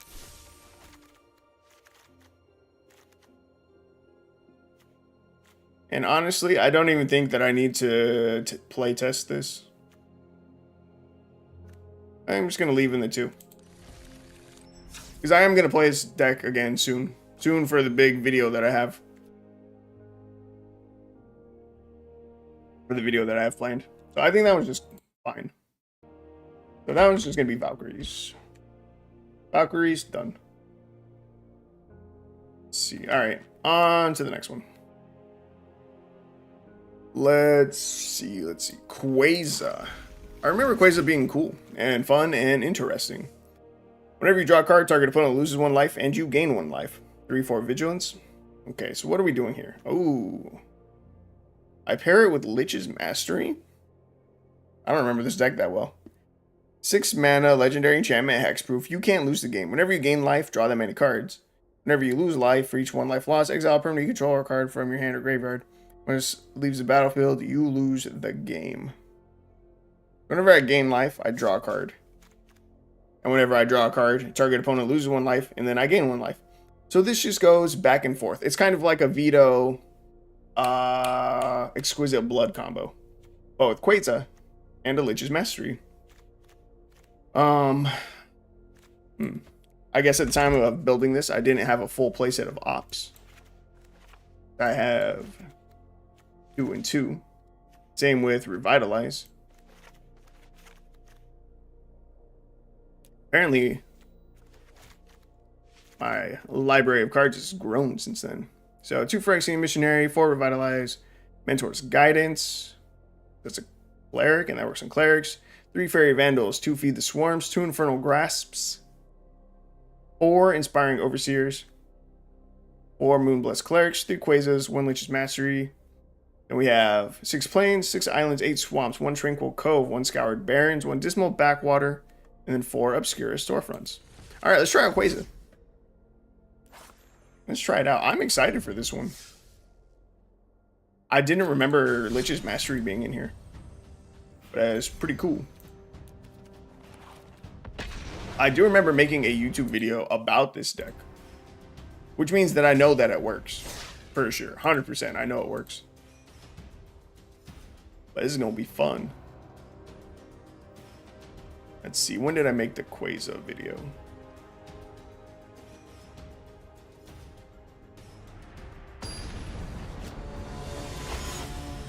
Eight months ago. That's wild. I can't believe it's been that long. It's been 8 months since I built this deck. See how well it holds up. I think we're good to keep this. We can't use the Mentor's Guidance, but it's okay. We have the Moonblessed Cleric, which is going to tutor for our Lich's Mastery. Damn, 8 months. I can't believe it's been that long. I think I'm just going to get down the Phyrexian Missionary.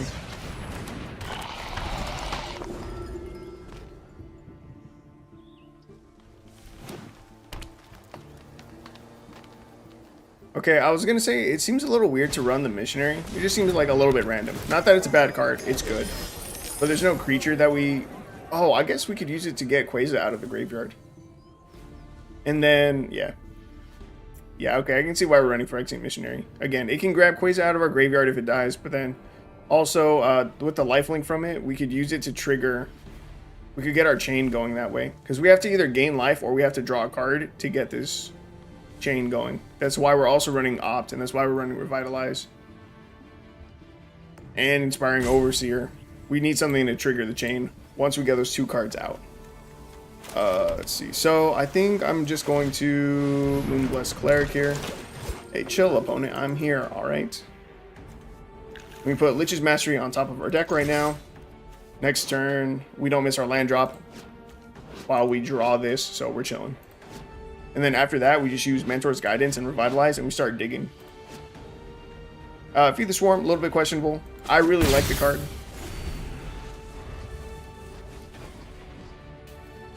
Like, you could swap this for any removal spell that you want.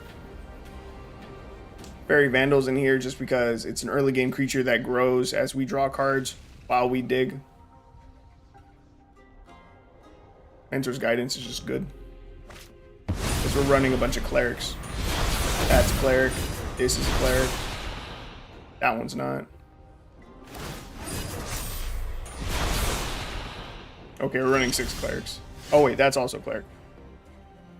We're running 10. That's a lot of clerics. That's a 6th of your deck. Opponent plays the 1 ring. It's okay. We're just going to use Mentor's Guidance. And we're digging for 1 card and 1 card only. And that's Quasar. Show me Quasar. Second Mentor's Guidance. We can't use it, so we're just going to Revitalize. And we just end because they played the 1 ring. We're going to find it. We're going to find this Quasar. Dude, if you guys have never played with Moonblessed Cleric, I highly recommend you give it a shot whenever you play an enchantment deck. Or, again, a combo deck like this that utilizes enchantment. Moonblessed Cleric is just super good. It's super good. It's a great tutor that you can just throw in your deck. In fact, like the Feed the Swarms in this deck, they could be swapped for removal that Moonblessed Cleric could like tutor for. Like a Borrowed Time or something. We're going to dig some more with Mentor's Guidance. Opponent set up Scurry Oak, which is a little bit scary. Part of me is tempted to keep the storefront because we are missing a land drop. Ooh, but we find Quasar. And now we'll take this land. We need triple black. We don't have triple black.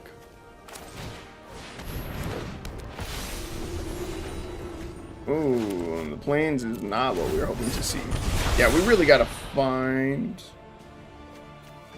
more black sources. We have 27 lands in this deck. Jeez. That's unlucky. I really should have kept the storefront. Opponent says good game.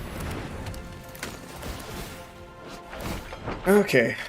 When this enters the battlefield, create a food token. Whenever you create a token, put a +1/+1 counter on target creature you control other than Rosie. Yeah. Alright, whatever. Actually... What do we normally pair with Scurry Oak? What's the other normal combo piece? Isn't it Heliod?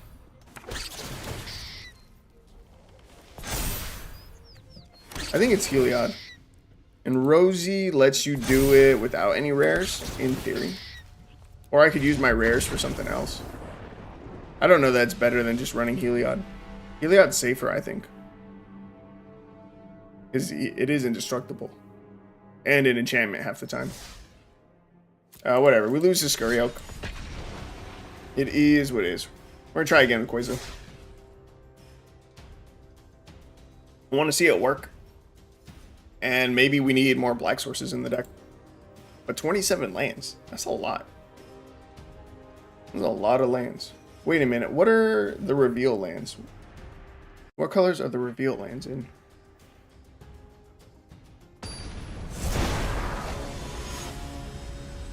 Azorius and Dimir we can utilize. Might need to take a look at the reveal lands. Got Quasar in opening hand. That's good enough for me.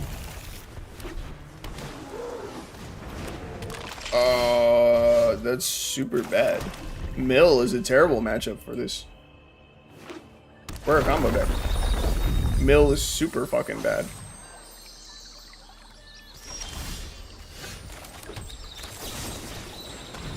We're gonna try to kill that crab. They're gonna use their Fabled Passage in response. They're gonna mill us for another 3. If we lose the Lich's Mastery, if this gets milled, we cannot get it back.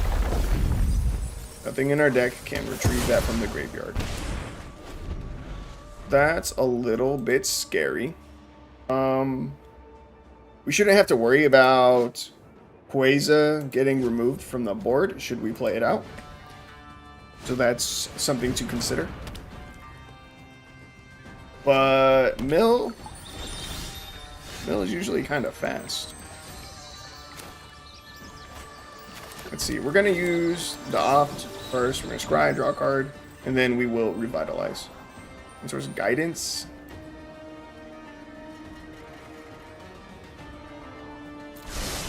I'm going to take it.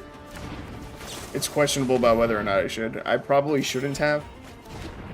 Did we just miss a land drop, or did we play our third land? Who was on the play? Was it them? If they were on the play, then we haven't missed a land drop yet. Haha, they're running the snow crab. I love it. Honestly, I'm probably just wasting our time. There's like no chance that we win. We need to find Lich's Mastery, get 2 more black sources, and not, you know, mill the Lich's Mastery. It's just unlikely. And I was supposed to play the Phyrexian Missionary, but I forgot. Yeah, there's just no way we win this. Alright, I'm just gonna concede. We're just wasting time in this match.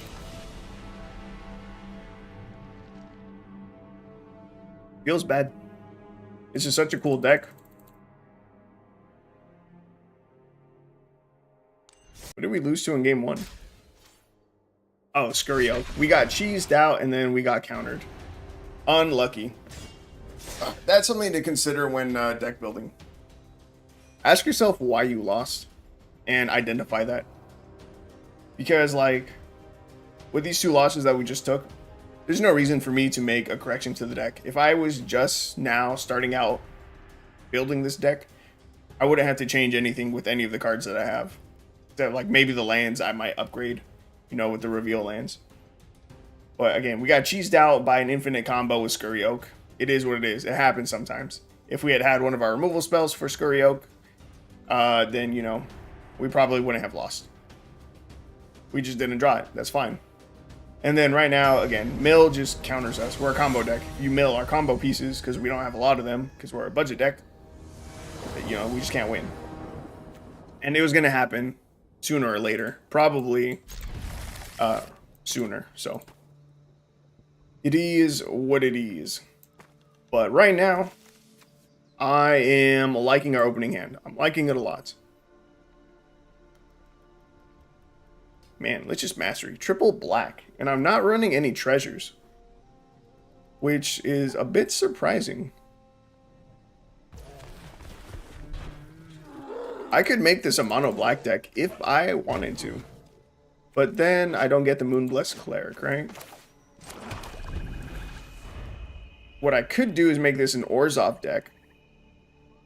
I can cut the Ops, I can cut the Mentor's Guidances, I can cut the Fairy Vandals, and instead run I could make a lot of changes. I could cut a lot of stuff, run a treasure package, that we can just build up treasures over here to cast the Lich's Mastery. And then run like a few blue sources in our mana base for Quasar. Like we can still run the storefronts, right? Use that to tutor for the blue that we need for Quasar. Or even just use the treasures, which is probably more consistent. It's turn 2. Do we want to do something here or no? I need to get the Tranquil Cove down.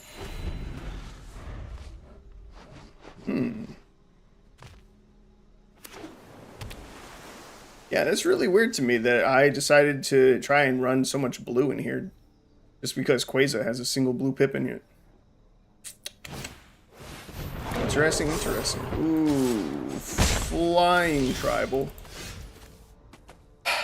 This deck is fast. Is this worth killing? Probably. Storefront's gonna go grab second black source. I think we're just gonna feed the Swarm the Sky Cat Sovereign. And we'll pass. Next turn, we have 4 mana. I could play Quasar.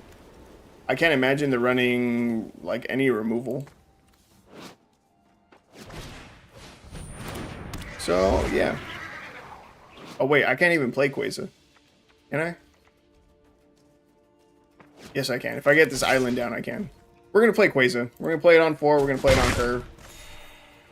And then turn after that, Moonblessed Cleric. Hope we find the 3rd black source. Oh, hey, yo. You better not have a counterspell, though. That'd be fucked up. Counterspells aren't flying creatures.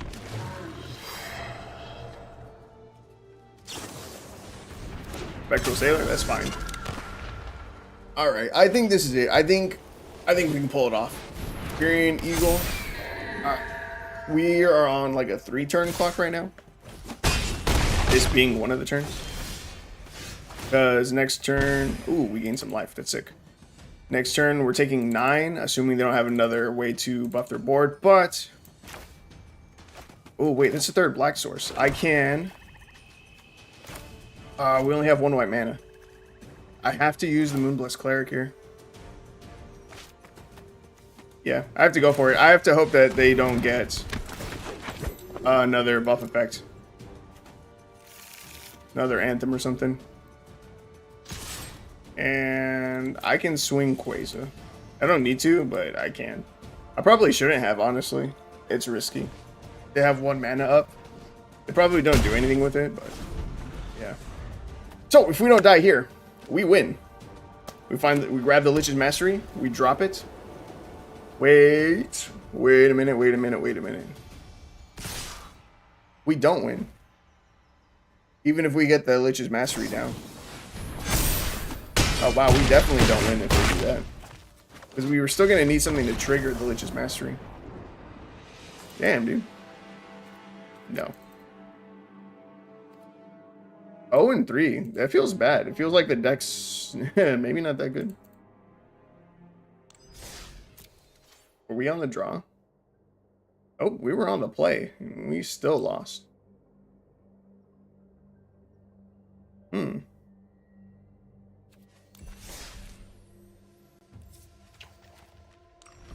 It's a bit unfortunate. I don't know what my win rate was in the past with this deck. But I'm going to go with what I was just talking about. I'm going to run a full set of Quasar, first of all. Secondly, Moonblessed Cleric. What were the rares that I had in the deck? Was Lich's Mastery my only rare? It was. Interesting. Moonblessed Cleric.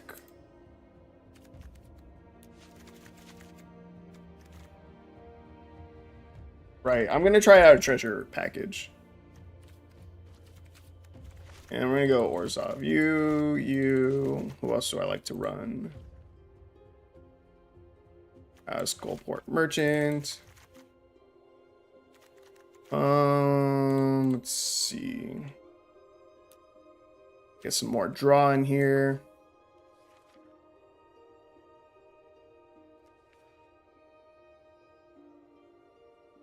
Do like Spirited Companion.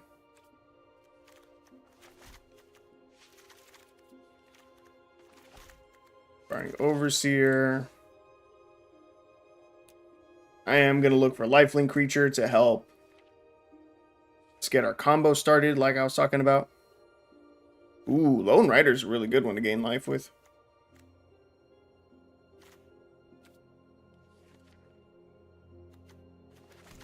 But I am going to go with the Phyrexian Missionary. I cannot forget our main combo piece. That would be the Lich's Mastery. Wow, only one of. That's ballsy.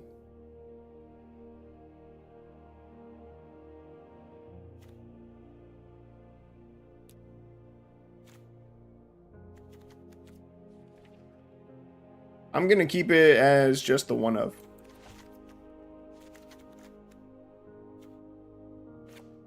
I'm going to cut back on a Moonblessed Cleric. No, cut back on Inspiring Overseer. Get another Revitalize going. Okay, I will need at least a single island in the deck.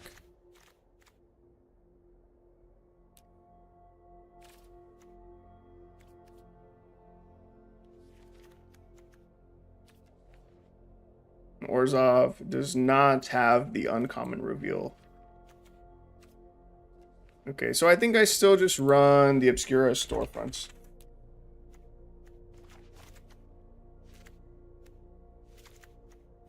And it's pretty much the only way we're going to find our island. Let me check my ratio. We're a little heavier in white. I guess we are.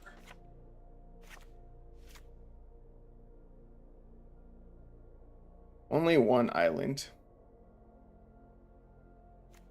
These storefronts need to carry.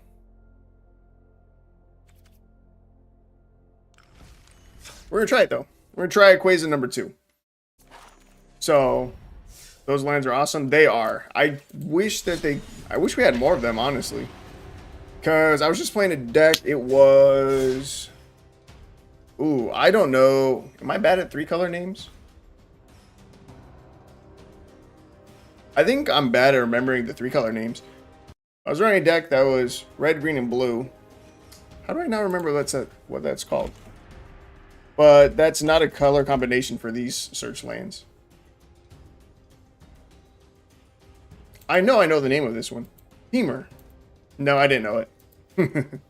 I lied to myself. Yeah, I don't remember the names for 3 or 4 color combinations in Magic. But yeah, I was running a Temur deck, and I was looking at those lands. Oh my god, we're still playing the wrong deck. We're playing the old version still. New version doesn't have Mentor's Guidance. I was going to say, we're so lucky that we found our island in opening hand. We're not that lucky. I just forgot to swap over the deck. But yeah, Temur is not in combination for those, and it's a bummer. Because those search lands, they are super sick. They are super great for budget decks in particular.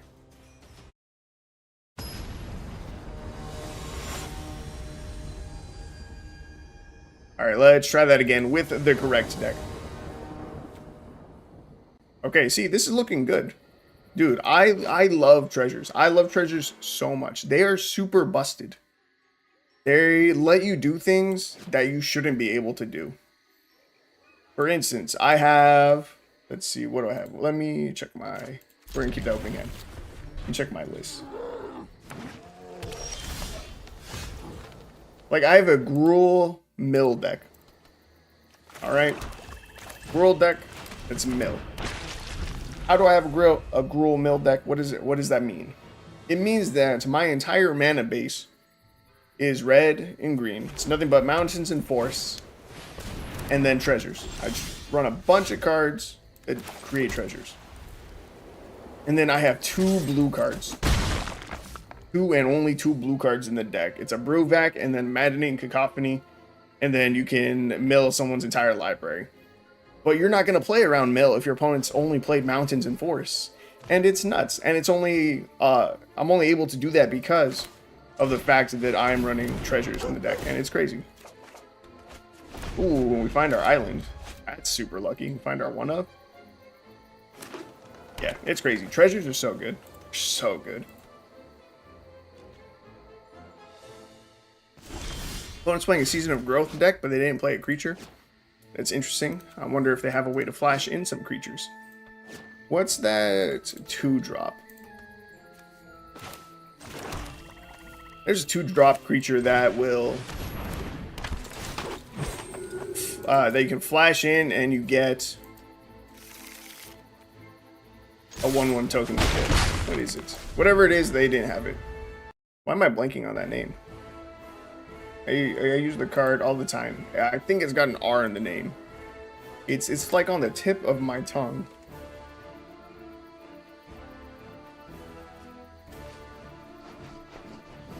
I'm so certain it starts with an R. Where are you? Resolute Reinforcements. That's the card. I was expecting that right there. Vine Mare. I love Vine Mare. Vine Mare is a lot of fun. It's not really a good card, but it's surprisingly strong. I used it in a Gruul Energy deck, and it was just sick. The hexproof and the fact that it can't be blocked by black creatures actually proved to be crazy useful. Okay, so we need some draw. We are going to start doing that. We're going to sack our Shambling Gas. We're going to start making some treasures. We're going to start drawing some cards. Boom. Treasure. Good. We need to find Quasar. That's it. That's all we need to do. Deadly Dispute. We're going to get rid of Spirited Companion too. The correct thing for me to have done right there would have been to hold the second Deadly Dispute, wait for our opponent to swing their Vine Mare at us. I declare Spirited Companion as a blocker and then sack in response. But I don't know. I got greedy. I rushed it. If I take a hit from Vine Mare, it's probably not the end of the game. It probably doesn't cost us the game. At least not yet. If it does, well, that was when the misplay was. Hey, yo. That's not what I was expecting to see, though. Ethereal Armor? That seems really random.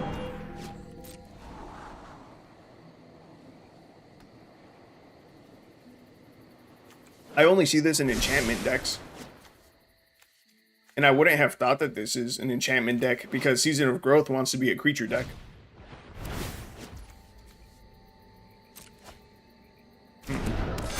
I mean, looking at their board, I can see what they're going for, but it's still weird.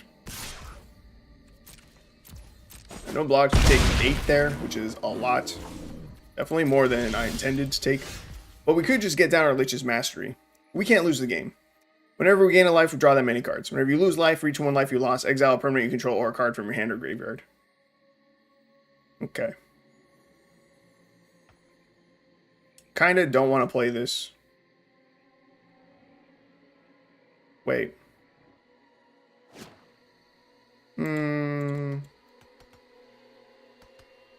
I don't know what I want. I want to gain some life for sure. Definitely want to get down a Spirited Companion.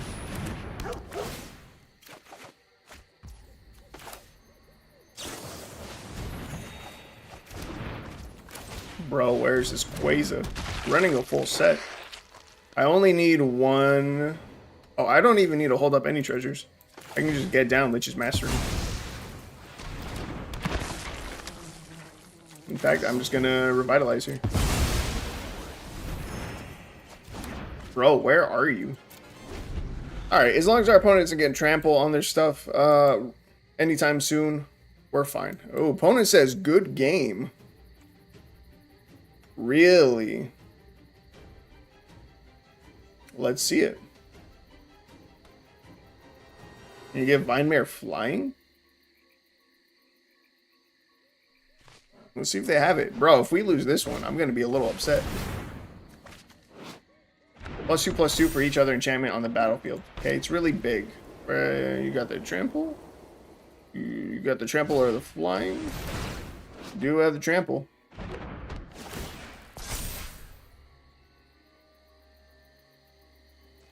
$21. I can only eat 3. Yep.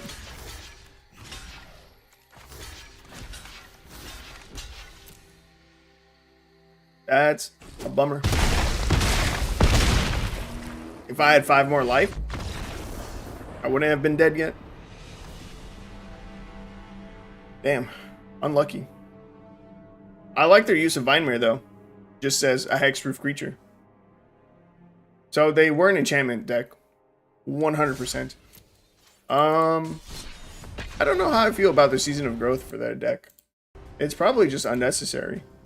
They're using it to get the scry, I guess, but you're not going to be scrying a ton. I feel like there's just better enchantments you could run.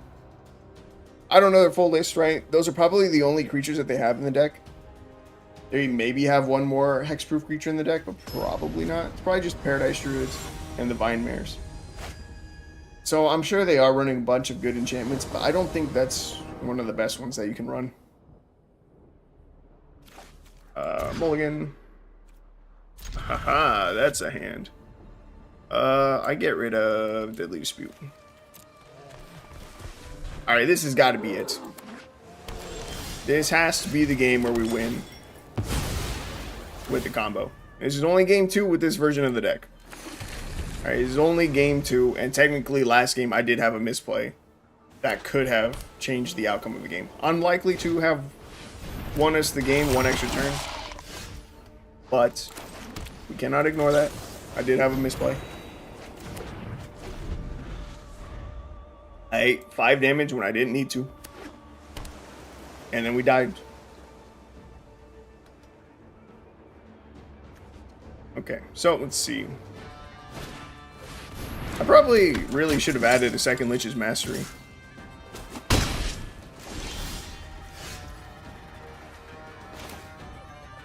Probably would have been a good idea.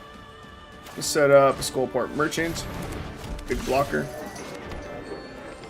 Pass Sky Strike Officer. 2/3 flying. Whenever it attacks, create a 1/1 colorless soldier artifact creature token. Tap 3 untapped soldiers you control. Draw a card. Blue-white soldiers is interesting. It's not a deck that I like ever see in Historic. It was a standard deck that was doing pretty well. I don't even think it's getting run in standard that much anymore. At least not from the YouTube videos that I've seen of people who play standard. I'm not a standard player.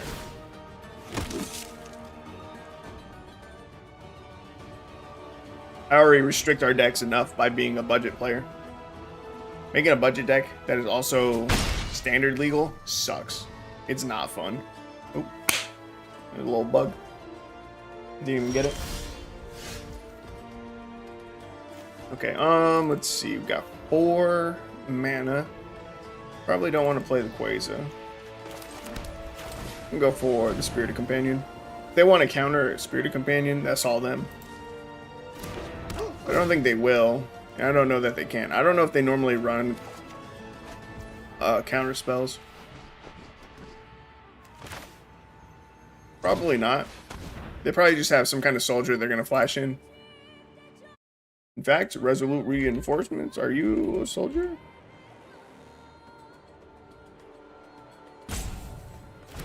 You're a human soldier. And we just pass.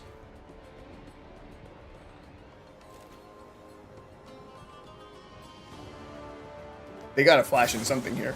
It was the Resolute Reinforcements this time. I called it correctly. Hell yeah. Not that it's good for us, but I called it. I knew it. Also, I hate that this auto-passing button doesn't do anything. Oh, I'm saying past the fucking turn. I mean past the fucking turn. It means I don't want to do anything else. It means I don't want to activate Skullport Merchant. I am aware of what I have available to me, and I don't want to use it. This button does nothing. It's fucking stupid. I don't know why it's here. It literally just passes priority for like one thing, one moment where you get priority, which is the same as clicking resolve. Look, yeah, it's dumb. It should just automatically auto pass until blocks. That's the only thing it should stop for is blocks. And if we're in combat and I click auto pass, then it should skip blocks. And then again, just end the turn for me. Basically, don't give me priority for the rest of it.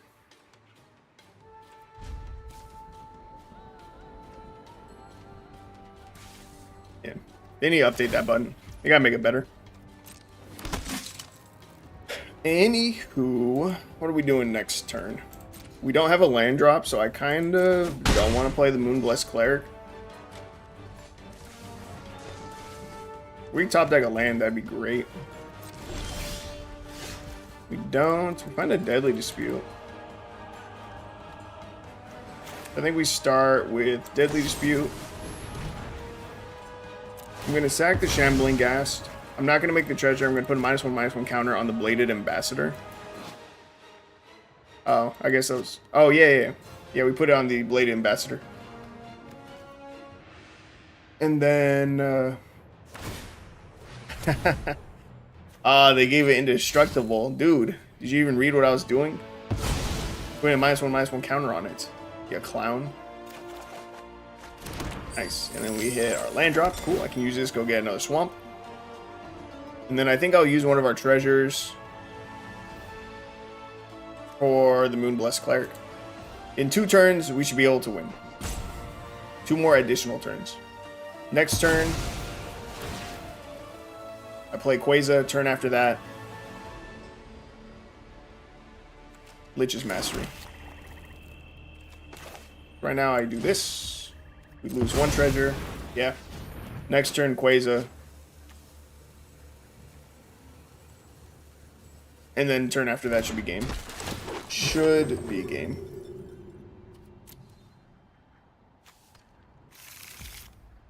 Should be. We'll see. Does Quasar have a built-in way to draw? Nope.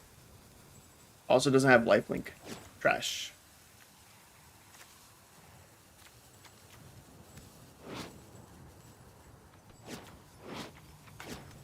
It's close. Our opponent doesn't have that much pressure on us. I think we're going to win. We're going to get it off. This is going to be it. And this is what? Only game number 2 with the treasure version? This is only game number 2. And we catch the dub. It's not bad. Running out of Mountain Dew. And I think I'm going to wrap up the stream by midnight. It's only 20 minutes from now. So I will not open another.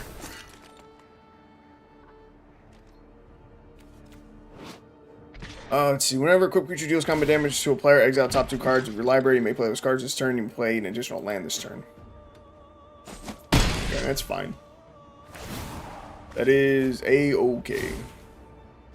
Destroy target non-land permanent. Well, fuck me in the ass. I explicitly did not want them to have removal. Wait, is that only for this turn? This turn. Okay, that's good. That actually gets rid of one of their removal spells. I was gonna say, it's gonna ruin our plan, because my plan was to play Quasar this turn. If they have a removal spell for Quasar, bro, honestly, I probably just concede. I can play Shambling Ghast here. We have 3 more in the deck, but there's just no way we find it. 7% chance. It's so unlikely. And we pass. Come on, baby. We're so close. We're so damn close. We can do this. What does Sky Strike Officer do when you tap 3 things? Draw a card. Okay. And they can do it again. I just need them to not have removal. 1 turn. Okay, 1 more turn. Go into bed. Post a few more lists on the Discord. While they may not be competitive, I'm proud of the synergy in most of this. Sounds good. I'll probably take a look at them. I plan to stream tomorrow. So, during tomorrow's stream, I'm going to take a look at it. And tomorrow's going to be a lunchtime stream. Monday through Thursday, I should be streaming from about noon to 5. Maybe 1 to 6. Somewhere around that time. Yeah, we can take a look at some of those lists. Probably during that stream. Alright. Opponent swinging. 6 in the air. Question I am wondering right now is, will I have a way to activate the combo? And I don't think I will. I think we're going to get the combo pieces down, but I'm not going to have a way to draw. Or a way to gain life. This is going to take all of our mana to use this. Hexproof, you can't lose the game whenever you gain life, draw that many cards. Whenever you lose life for each 1 life you lost, exile a permanent control or card from your hand or graveyard. Bro, they can do so much damage. Oh wait, are we dead now? Wait, no, they already swung.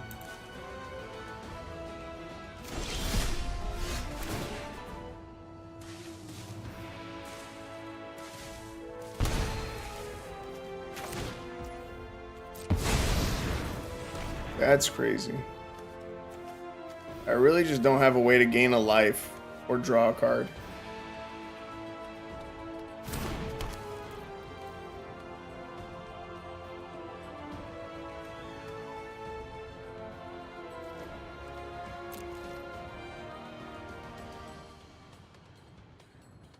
Am I supposed to add that into the deck? We have so much draw in the deck. We have so much life gain in the deck. But literally none of these creatures have lifelink. If Spirited Companion had lifelink, it would literally win us the game right now.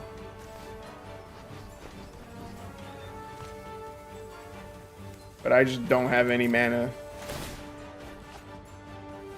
to win.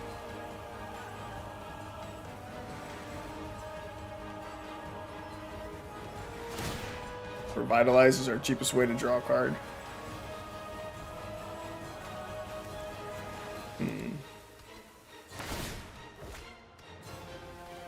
I don't think I've ever lost because of Lich's Mastery, but it's about to happen.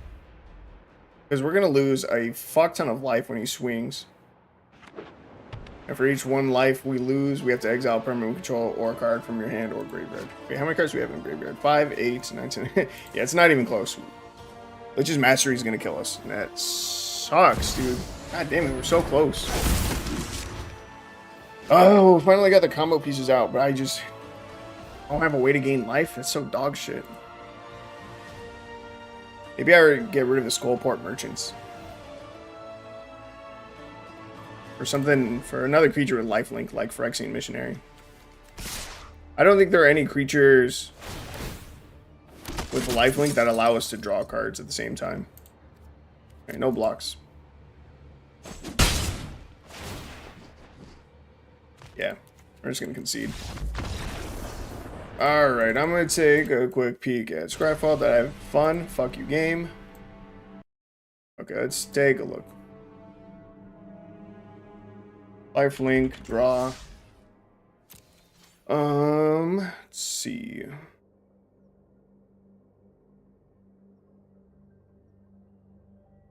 Hateful Eidolon. 1/2 lifelink whenever enchanted creature you control dies. Draw a card for each aura you control that was attached to it. Nah, it's super helpful. It's a rare. Runa of Sustenance. It is draw. It does give a creature lifelink. It's only 2 mana. Pretty good, pretty cheap. Homebound Lich. Whenever centers the battlefield, use combat damage to player, draw a card, then discard a card. Timna. Do we have Timna?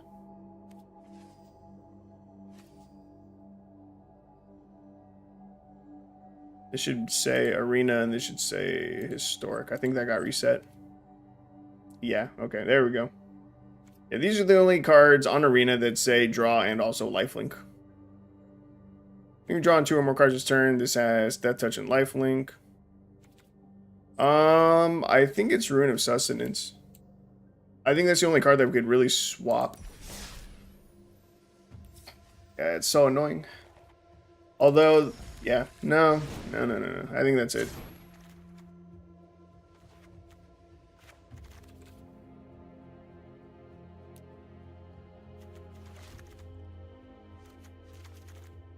Unless there's like a free sack outlet, basically.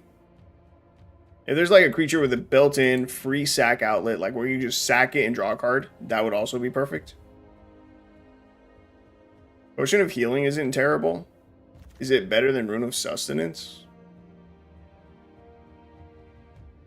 Costs 1 mana, we can tap, sack it, you gain a life. 2 mana, draws a card. This on ATB draws a card. This, we technically need to have a creature to utilize the life gain part to trigger the rest of this stuff. Whereas Potion of Healing does not have the requirement of having a creature on the field, and it only costs, the downside being that it costs 1 more mana to activate than Rune of Sustenance would. But it's probably easier to have 1 additional white mana than it is a creature on the field. We have 1, 2. We have a lot of creatures though. This is tough.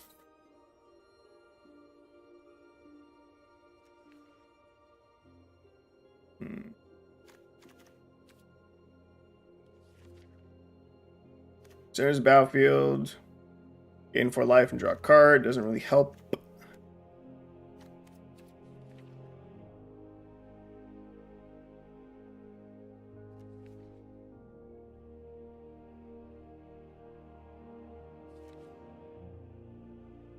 Yeah, none of these really have what I'm looking for.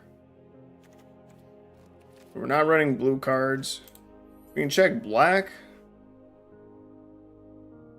But I don't think any of these will be cheaper to utilize than the Potion of Healing. Because like we had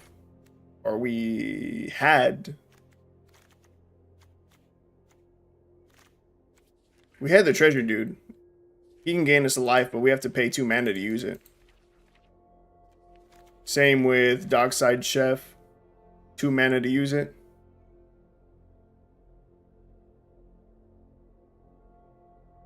We could run Cling to Dust.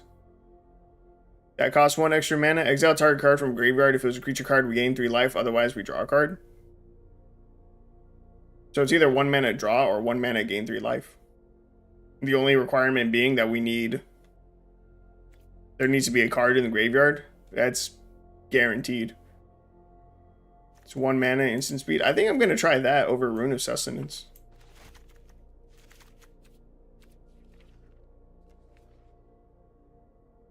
Rune is possibly still the best one.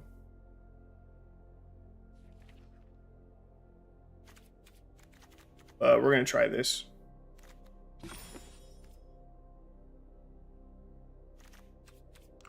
Alright, we're going to play one final game. This is going to be it. And then we're going to call it for the stream. It better be a goddamn win. Razor was supposed to be like 1-2 matches tops. We get the combo off. I get to show it off. I get to have fun with it. And we move on to the next deck. But we've been on Quasar for like 30 minutes already. Maybe even longer.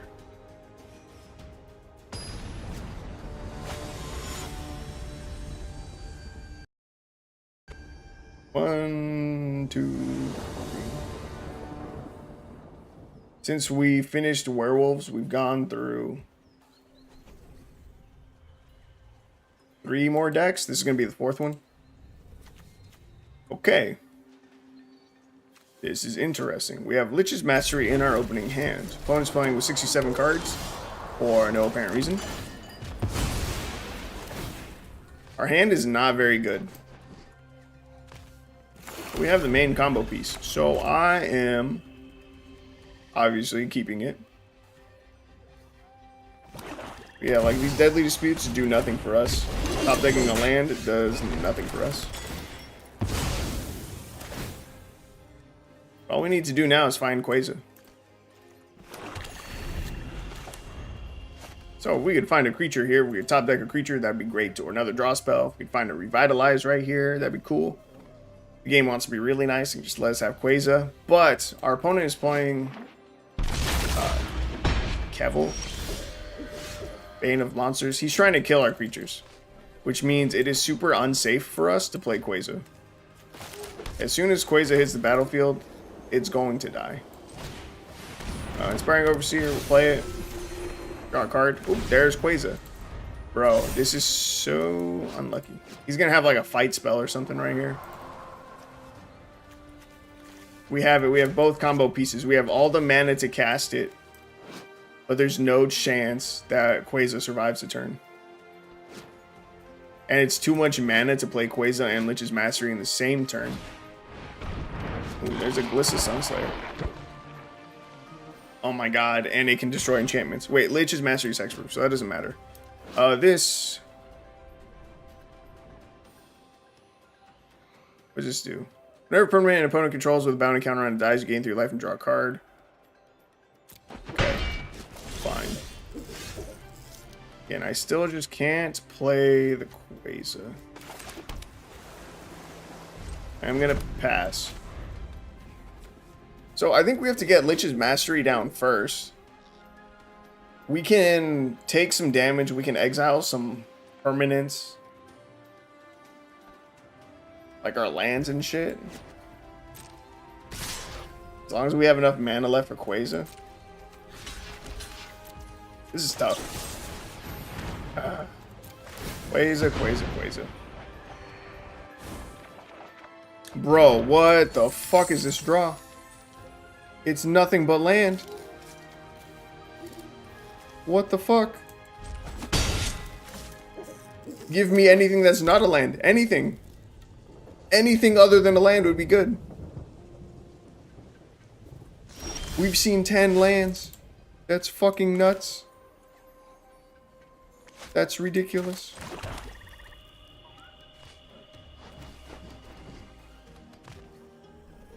How much damage would we take? 4? Yeah, 4 damage on the board.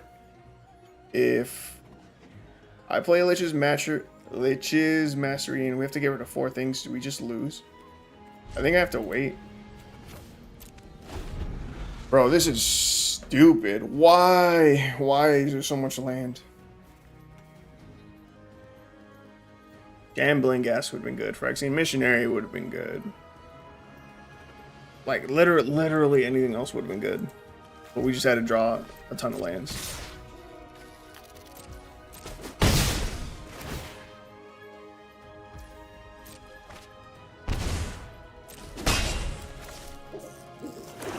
Don't play another creature.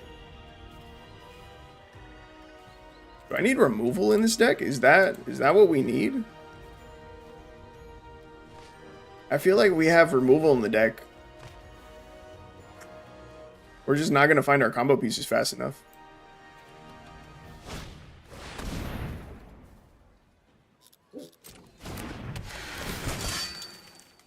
There's no way they destroy. Wow. They really just tried to destroy our treasure. That's fucked up. Honestly, that's like spiteful, dude. Okay, we now have all of our Quasars. Jesus. Alright, Quasar activates. Like I said, they're going to have some kind of removal spell, some kind of something for Quasar. But when this one dies, hopefully they won't have another removal spell for the second one. And if they do, hopefully they don't have removal for our third Quasar. This is insane. This is so dumb.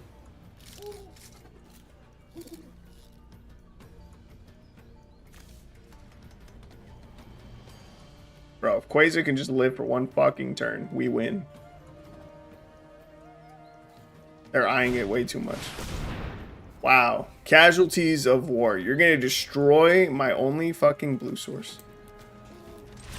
All right. That was a huge waste of time. I've still got 4 minutes. We're going to try it one more time. Dude, goddamn. Quasar was not this bad. I know it wasn't.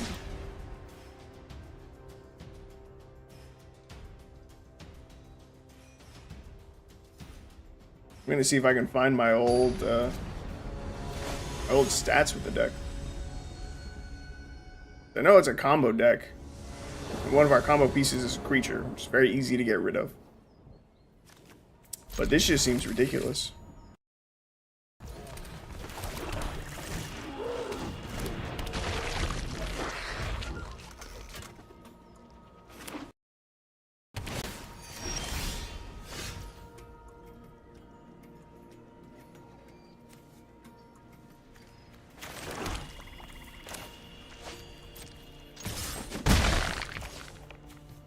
I'm just gonna Deadly Dispute now.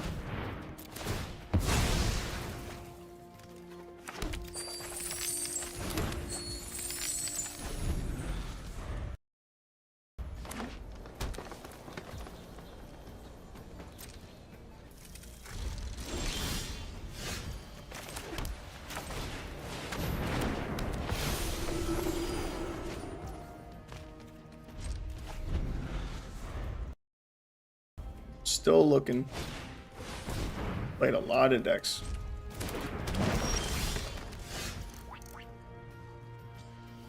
A lot of decks. Jesus, dude.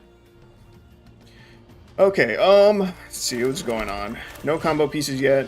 Tons of mana. We're gonna Deadly Dispute again. I'm actually gonna use this Shambling Guest, put a -1/-1 counter on the Mana Dork to slow them down. Draw more. Still cannot find what we're looking for. I'm going to use one of our treasures to revitalize. Shambling Gas. Jesus. Didn't swing for 2. It doesn't matter. We're an infinite combo deck. Didn't I just hit auto pass?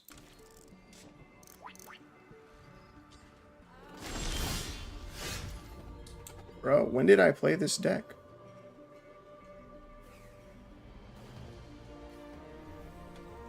Alright, Gifted Companion. Please find me a combo piece or Moonblessed Cleric so I can tutor for a combo piece. Like, this is crazy. Wow. Okay. Our opponent has only 2 lands and we're up to 5, which means they've missed 3 land drops, which is nuts. That's why you kill the Mana Dork. It was not a satisfying win, and it does not count. Bro, what the fuck? When did I build the Quasar deck? Alright, this will hopefully be the last game. Bro, I just wanna get the fucking combo off once. Just once. I have so many decks to go through. Dude, Quasar sucked. Wait, no, that's a different version. It had Striped Riverwinder in it? What the fuck? That can't be real. That must have been one that I was playtesting or something. Okay. Quasar was 6-2. Quasar was 6-2 when I first built it. I'm going to show you right now. As you can see, I tested out Triskaidekaphile a lot. It does not work. Not on a budget. Where is it? Where is it? I just saw you, motherfucker.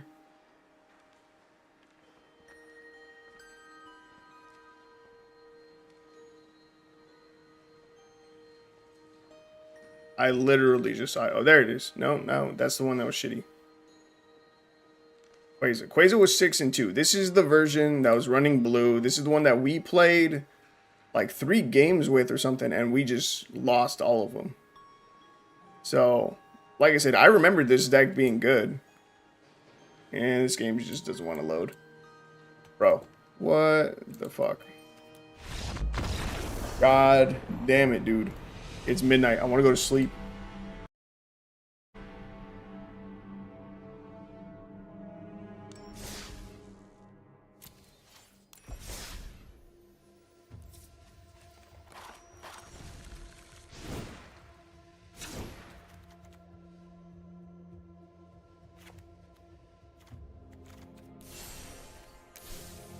It's not what I want to click on, dude. Oh yeah, it is. I'm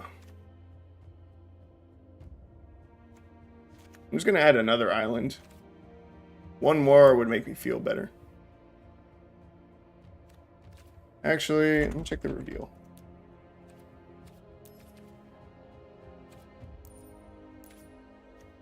So we could add Port Town to the deck, or Choked Estuary.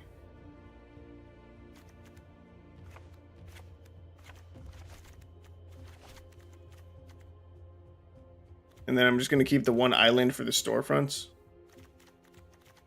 And then we have slightly more plains, right? So I can add one more plains. Alright, this is... God damn it. This is going to be the actual final game. Win or lose, this is going to be it. This is going to be the end of the stream. I don't want to end on a loss. I mean, that was a win. But we had a win, and then we had a weird draw. What would have been a draw, I think. This game just didn't want to load our opponent. Or didn't want to load the match.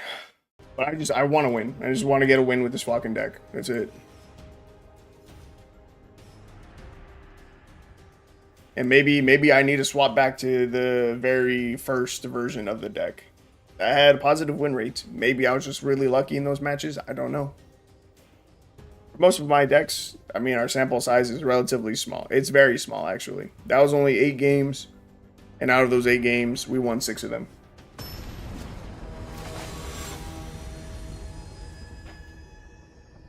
Alright, please let this be it. Quasar, opening hand. All 3 colors. Sick. Moonblessed Cleric to tutor our final combo piece. All we need to do is to get enough black mana to win. Opponent's playing Swamp. That's scary. They're running like 70-something cards. That's gross. They already used removal. That's good. The more removal we see from them now, the less they'll have for Quasar. We don't have double black, which feels bad. Shambling Gas. This. We're going to Revitalize. Draw a card. Alright. Next turn. I think we just have to Moonblessed Cleric. Yeah. We'll Moonblessed Cleric here. Actually, maybe I'd cut a Plains. Bro, if you counter that, you're gay. I think I need to cut a Plains and add one more Swamp. Witch's Mastery requiring triple black is something I definitely, like, overlooked just now. When I took another look at the mana base. We need a lot of black mana. Really do.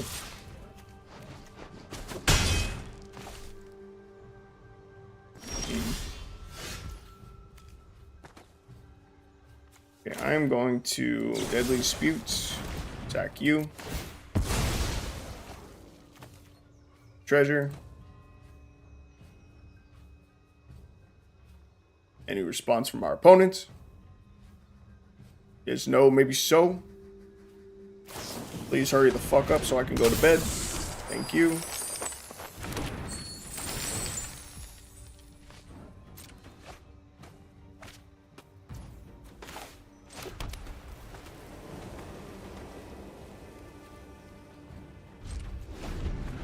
Alright. Oh man, we're so close.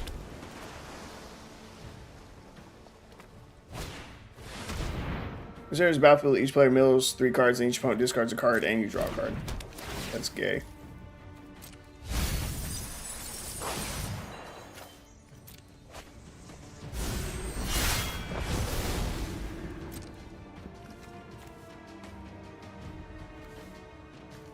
What happens when this flips? You may have the center of the battlefield as a copy of any creature card in a graveyard, except it's 4/4 black zombie in addition to whatever. They have Make Disappears. They have Go for the Throats. Jesus, dude. Burying Mastermind, their only creature in the deck. Quasar dies. I know it does. It dies as soon as it hits the field. It's so annoying, man. I literally need it to live for like 1 turn. I would need it to live for 2 turns, actually. I need another black source. It's not a black source.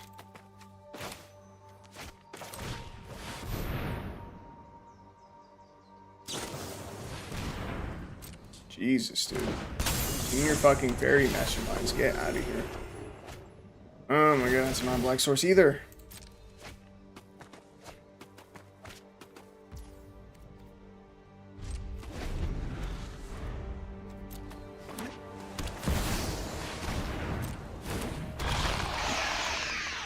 Alright, we lose. Shield raid, hard counters though, so we don't have removal. That's a really shitty place to end it, but we gotta end it. It's midnight. I'm tired. I gotta pee. Yeah. Yeah. The start of the stream, super sick. We were fucking on a rampage with werewolves. We were. It was disgusting. We were fucking everyone up. Quasar, struggling a lot. And I really wanted it to make it to the list, but dude, after today, it's probably just not good enough. And or would take way too much work to try and make good. The main problem is that Quasar is a creature. Quasar is a creature, so it's super vulnerable to removal. And then secondly, Lich's Mastery costs so much fucking mana that you can't get both combo pieces off in the same turn. 10 mana? That's ridiculous. But yeah. That's gonna wrap up the stream. So I hope you guys enjoyed. And yeah, tomorrow around lunchtime, sometime in between lunch and dinner, I'll be streaming again. So I hope to see you guys there. But yeah, it's gonna wrap it up. So bye.